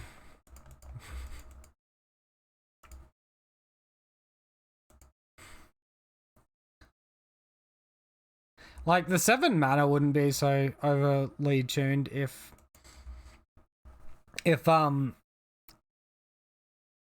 only the big good spells were colored The 7 mana wouldn't matter, but because there's so many colorless spells that are really good here. Can you kill you? No, I don't think so. So we have 4, 8, 9, 10, 11. Not quite.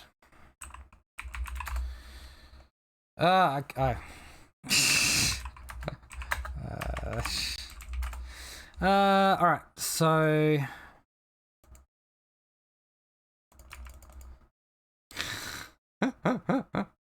That's good to know. I mean... You're gonna find out anyway.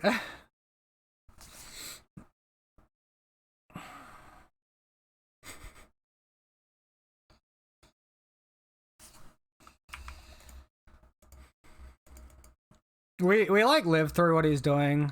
How long is he gonna hold off with this Iron Stone for though? That's the big question. I think we just take our 3/4 again, play land and pass turn. It's very unlikely he doesn't like Wormcoil Engine next turn.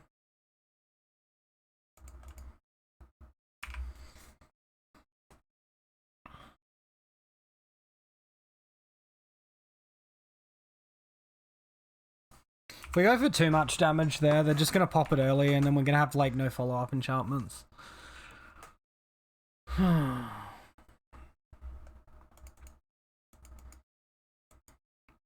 on, just go for the Wormcoil opponent.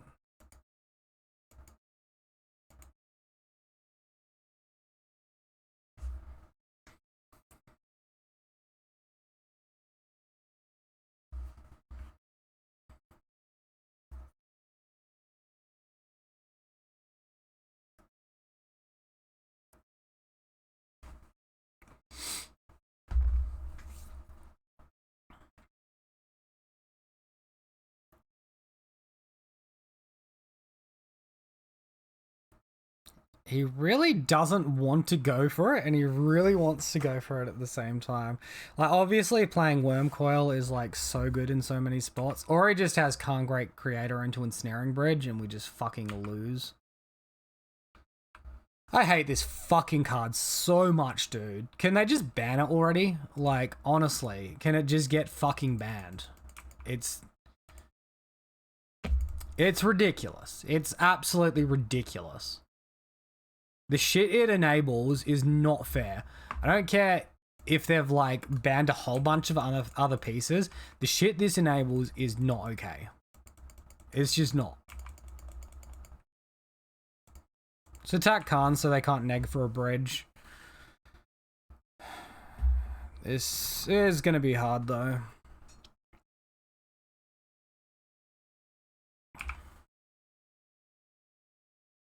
Probably means they have big Khan. Okay, they've got the Wormcoil there. That's fine. Plus, yep.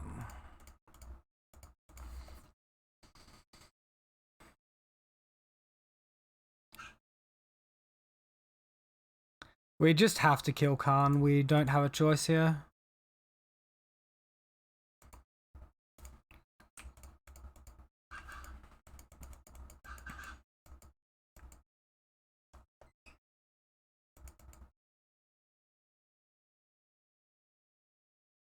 Trinisphere definitely makes this like slow, like so ridiculously slowed down.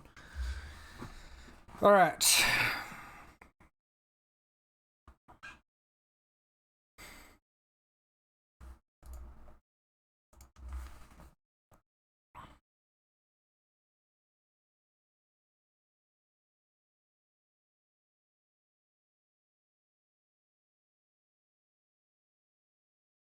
Thragtusk is fine.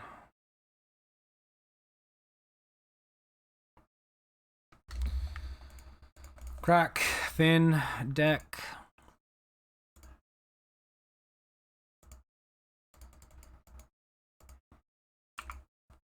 How do I tap this thing?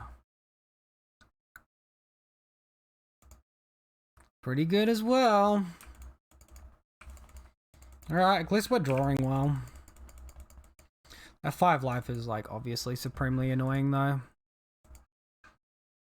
So we attack him to 9. Next turn, we can do 7. We can put him to 2. It's still not lethal. Second Ethereal Armor would add 4. That'd put him to 1. So we just don't have a kill.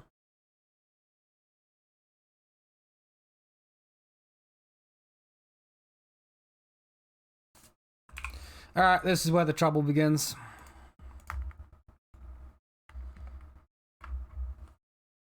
Land. Find land. Land. Find land. Oh, man.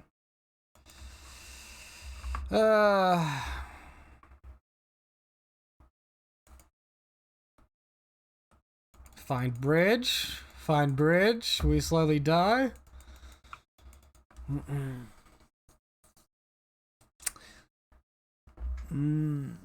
Telltale signs of them getting bridge. They're attacking with their creature. Cool. Cool. Fun times. I hate Khan the Great Creator so much. With an absolute burning passion. They banned Microsync Ladders, banned the shit card that broke Microsync Ladders. Alright, we want all of this. There's also potential for Suppression Field to be pretty strong. It doesn't shut down their... It only shuts down Expedition Map as their turn 1s are concerned. It doesn't shut down their Sphere or Star. Which is important to note, but it also makes things like Khan the Great Creator cost mana to activate, Ugin, Walking Ballista, Oblivion Stone costs more, all that stuff. Like, it's definitely a good card here.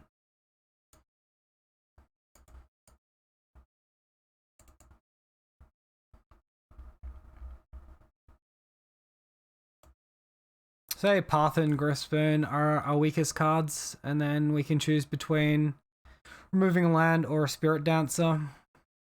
Spirit Dancer is going to help us draw to our Force of Figures, which is important. I don't think I want to remove that. Let's ditch a Sentinel's Eyes, actually. Or do we?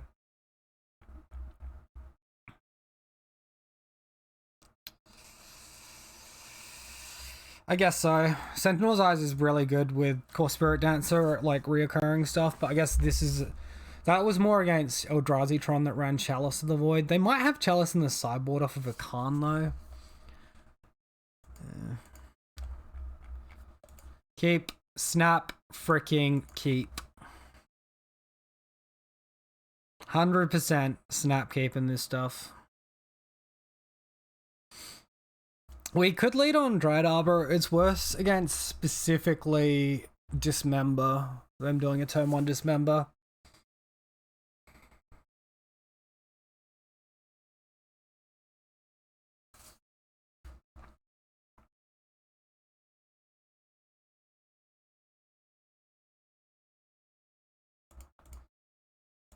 I think we just ignore the Dryad Arbor here.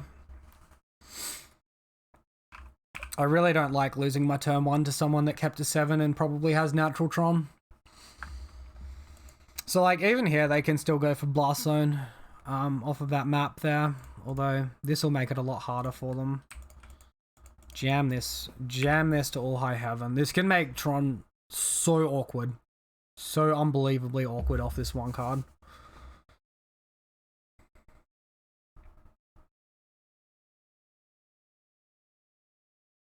Opponent obviously couldn't crack the Expedition map there. They're just checking the interaction. Checking that it makes it cost 4 to crack.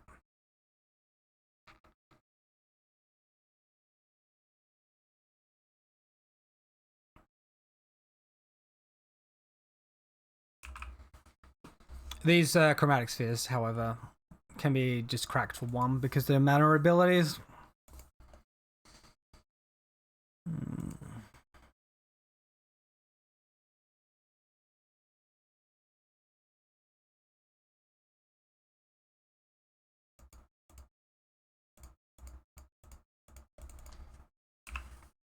Alright, Gadok Teague. It's a thing.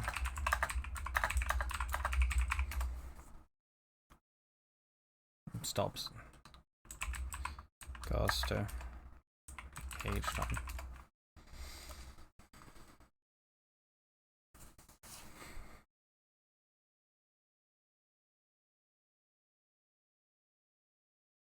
When he says walker, I assume he means walking ballista.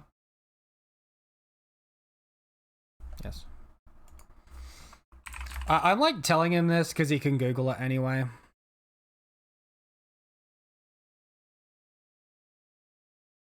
I'm not going to tell him about the chromatic sphere interaction though. He doesn't need to know that.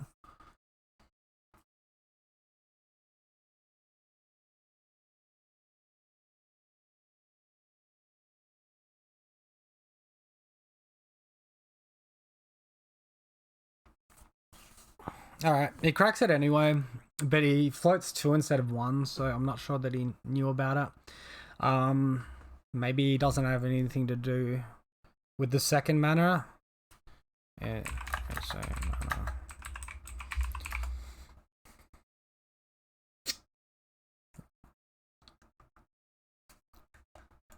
Alright, so opponent gets the Tron mana anyway. We shut them off of a lot of stuff.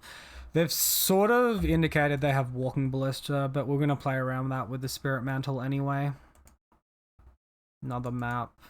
Yep. Damping Sphere would still just be our best draw here.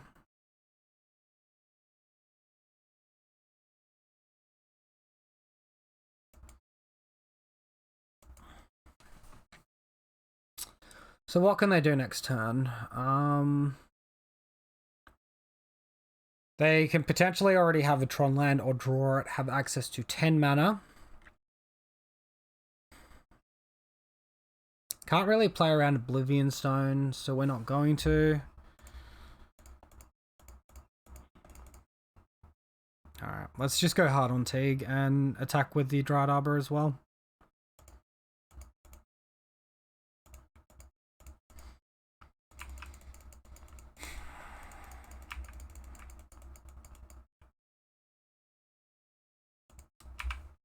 Oh, I didn't even attack with the Dried Arbor. Okay, now I guess we play Scout.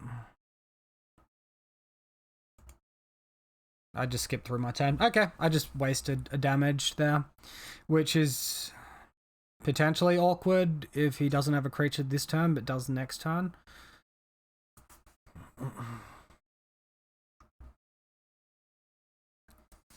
Pretty much just have to dodge the Oblivion Stone at this point. They could Dismember plus Walking Ballista. Blister on 1, activate for 2 mana, so that's 4 mana spent. Yeah. So they could Blister on 2 and Dismember. Or they could just have Blast Zone. Tron things! Naturally drawing Blast Zone. Are you fucking kidding me, man? Alright, we need to hit Totem Armor this turn.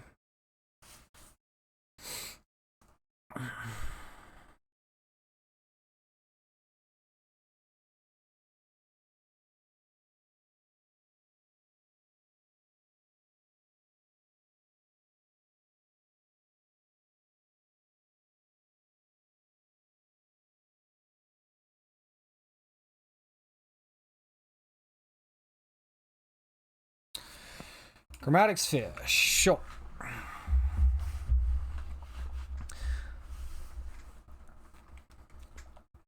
Alternatively, Damping Sphere wouldn't be good, actually. Fuck, can we draw something, man?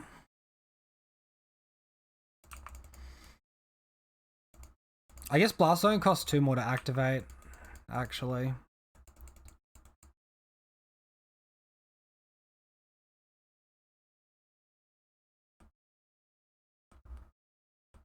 They have enough mana to do that though, and tick it up to 2 this turn, and then pop it next turn.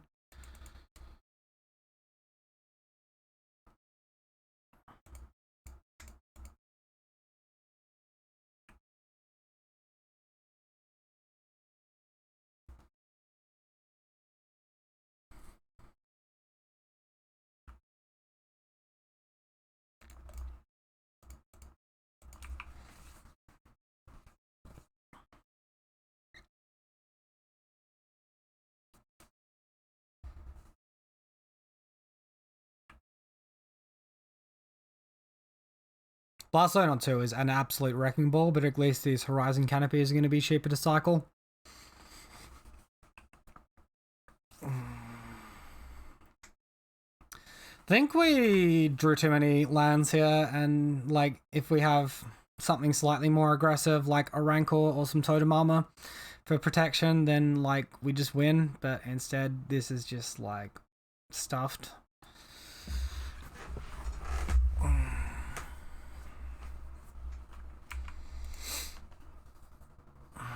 Alright, nice clean 4-for-1 there. It took him a long time to set up though, right?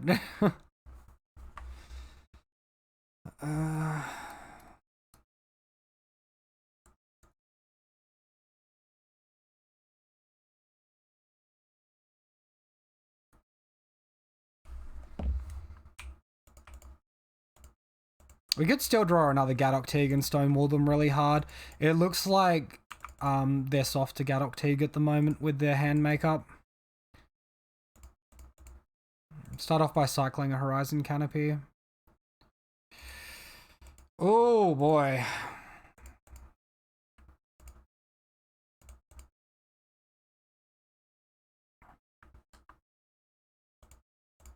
Well, they had to work pretty hard to get rid of the last one. And this expedition map has to work reasonably hard as well. We can attack for 3. That's a really good draw. A really powerful draw there. Makes our Blast Zone less good as well.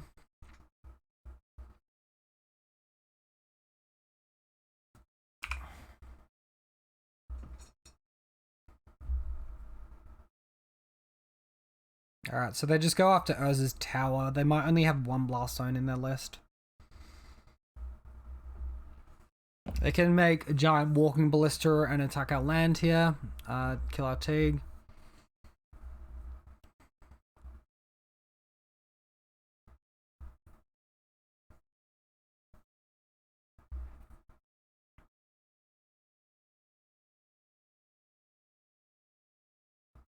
Starts off by cycling the Chromatic Sphere, that's fair.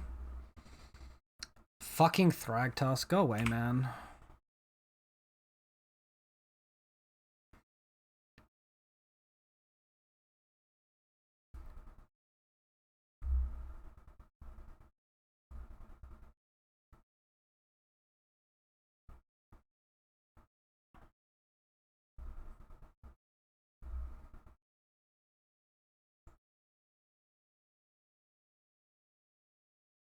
Third expedition map. Getting forest this time. They've already played tower for the turn. Does that mean they have another Thragtusk in hand? So start off by cycling this one.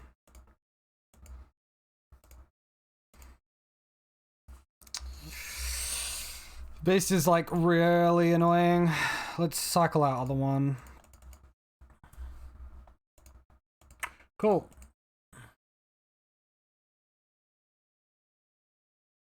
Do we want to put this on Teague? If they had removal, they would have gone for it by now, right?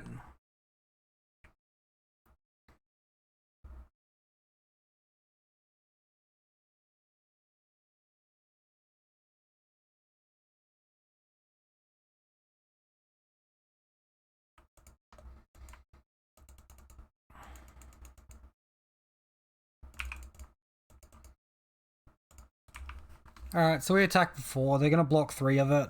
Going to get their worm token. That's all what it is. It just happens. It's really good tempo interrupt on our opponent's part. Alright, so if we draw Ethereal Armor or Daybreak Coronet, we have lethal. Although they have a beast token to block with, so it's not quite lethal. Fucking Ancient Stirrings, yikes.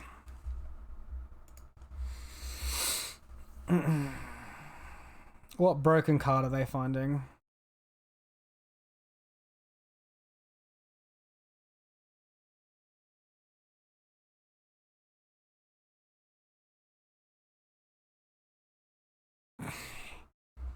Okay. Please stick around, Mr. Gadok Teague. You're needed. You're very, very needed.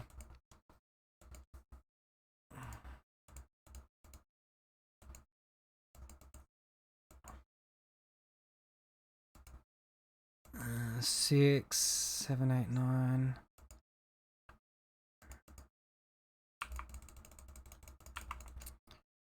Yeah.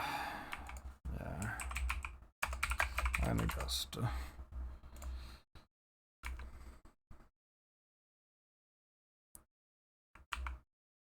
So we trample 3.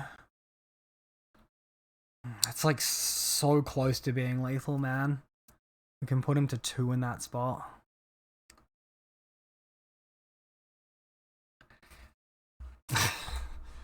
Shit, we had to work for that one, guys. We really had to work for that one. Alright, well, Suppression Field's gonna be worse on the draw, but I'm not so sure if it's so bad that we want to take it out.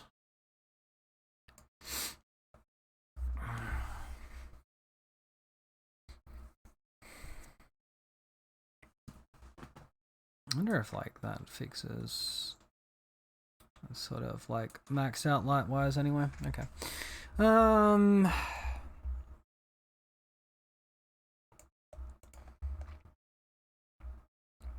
Honestly, it's just kind of nice having Suppression Field, I think.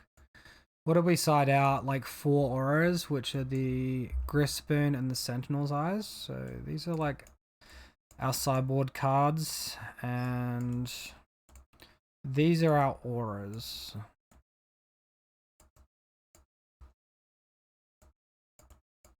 So we have 19 auras. That's a little bit low. Good. Minus a land for a Grispoon on the draw.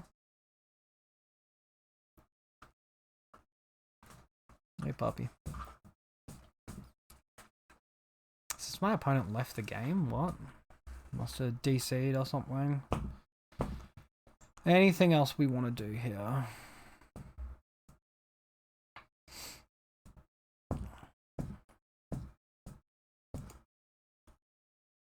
Maybe we value the Sentinel's Eyes more than the Grispoon.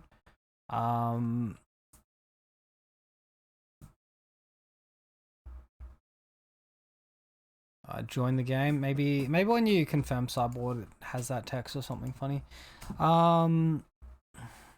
Just to play around like Walking Blister or Spatial Contortion a little bit. Obviously no lander throw. We can keep this. Probably bottom a hexproof guy. Dried Arbor is green. We can pitch it to Force of Vigor if we draw that, so it's not like we're losing out that way. Attic Star.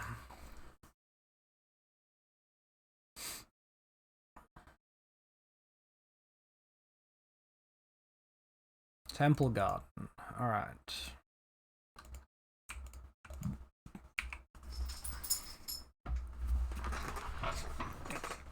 I would really like a Damping Sphere off the top. Alright, everyone give your retrospectives, like, crosses for luck here. Retrospective in the chat. Let's go. Sylvan Scryangs. So, Tron Land, Tron Manor is active.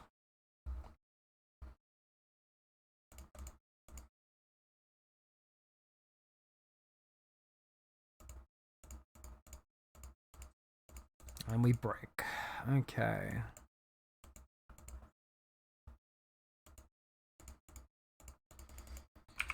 Let's attack for a bunch. I think we're heavily not favored at this point. How many cards did my opponent keep? Just kept a 7 with that easy access to Tron Manor again. Can't liberate it. Okay, we can beat this.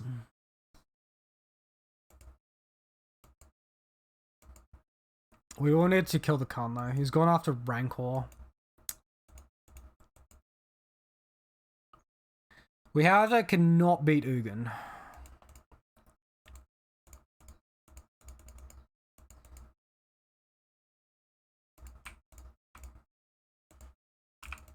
Let's just get this Khan off the table, and maybe the best he's got is Worm Coil or Walking Ballista. Or Thrag Tusk. I don't know. He's kept to 7. He's probably got a million good things. Ugin we scoop.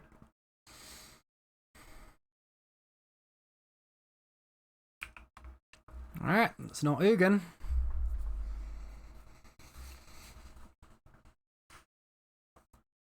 Opponent is Stirrings. Ancient Stirrings, I assume. Blast Zone is like also really good here. It's like a 3-for-1. Sylvan's Crying. Alright, so they're searching up that Blast Zone. It's like the downside of committing the second Totem Armor, but also we have to because we had to kill Khan, or else it's just going to +4 and target our hand every turn. We're never going to kill it after that, so...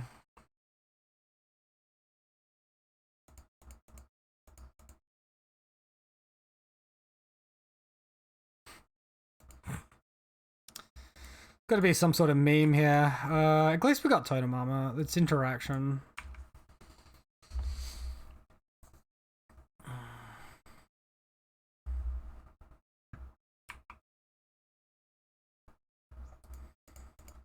Alright, so maybe a little bit preemptive attacking with the Dryad Arbor there, because now we can't Spider Umbra to protect, but like...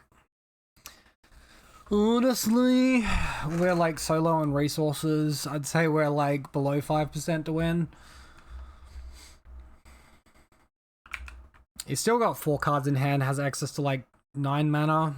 Now, like, I'm sure it's going to go up to 10 shortly.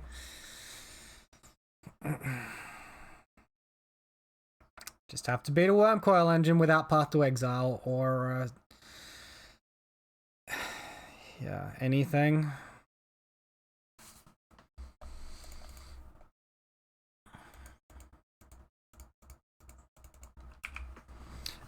Technically we should hold that, actually.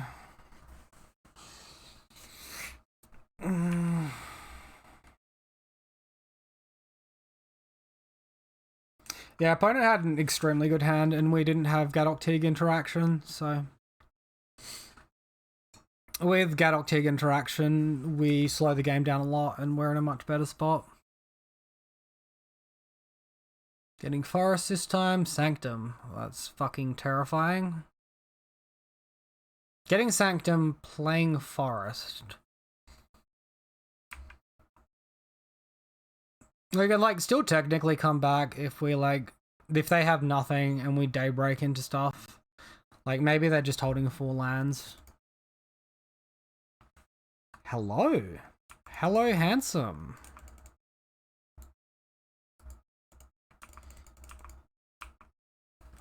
Well, we still have to beat a Worm Coil engine, but this is a good start.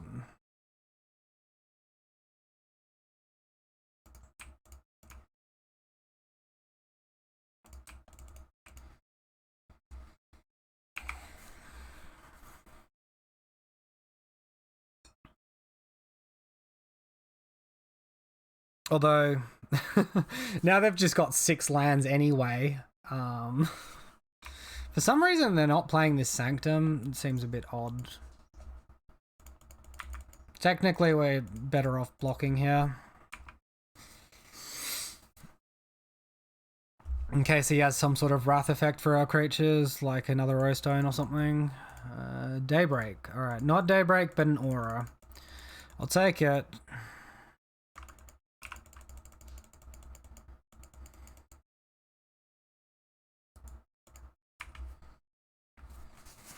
Now we need Daybreak and for them to continue having nothing.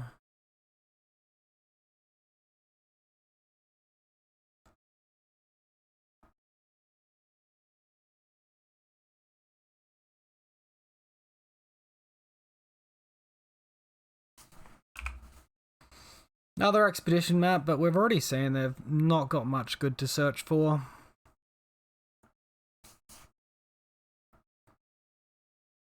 Tower, sure. Are you playing the Sanctum yet? No. Is he trying to protect it from, like, Bogle land destruction or something?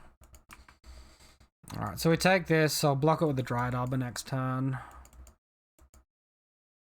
Daybreak. Come on. Let's go. Let's go. It's not Daybreak, but it's good enough. Alright. Coming in clutch with the Sentinel's Eyes Ethereal Armor combo. Opponent's clock is down to 5 minutes as well. Would that be funny if we killed Tron on time from this point?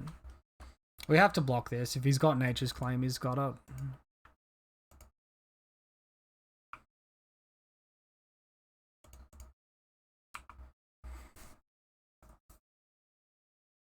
You're kidding me, man. Fuck off.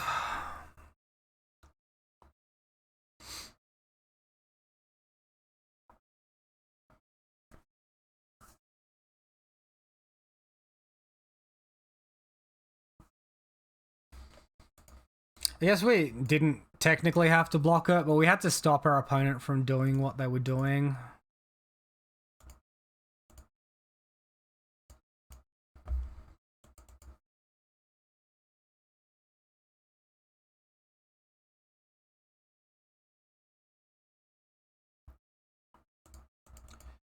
Opponent has the Dismember. I mean, like, maybe we high roll a Core Spirit Dancer.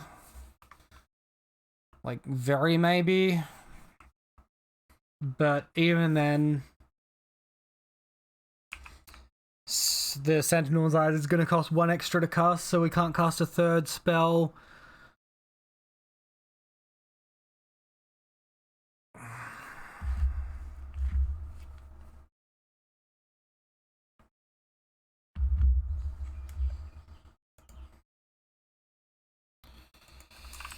Alright. Tron is too OP for us here.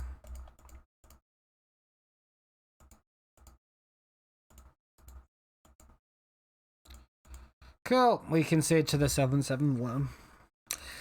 Well, that's a bit of a bummer of a way to end the league. Like, I feel like we actually played very well today, and the list was pretty clean too. Well, there you go. We did go ahead and we versed the clever Lumimancer as well.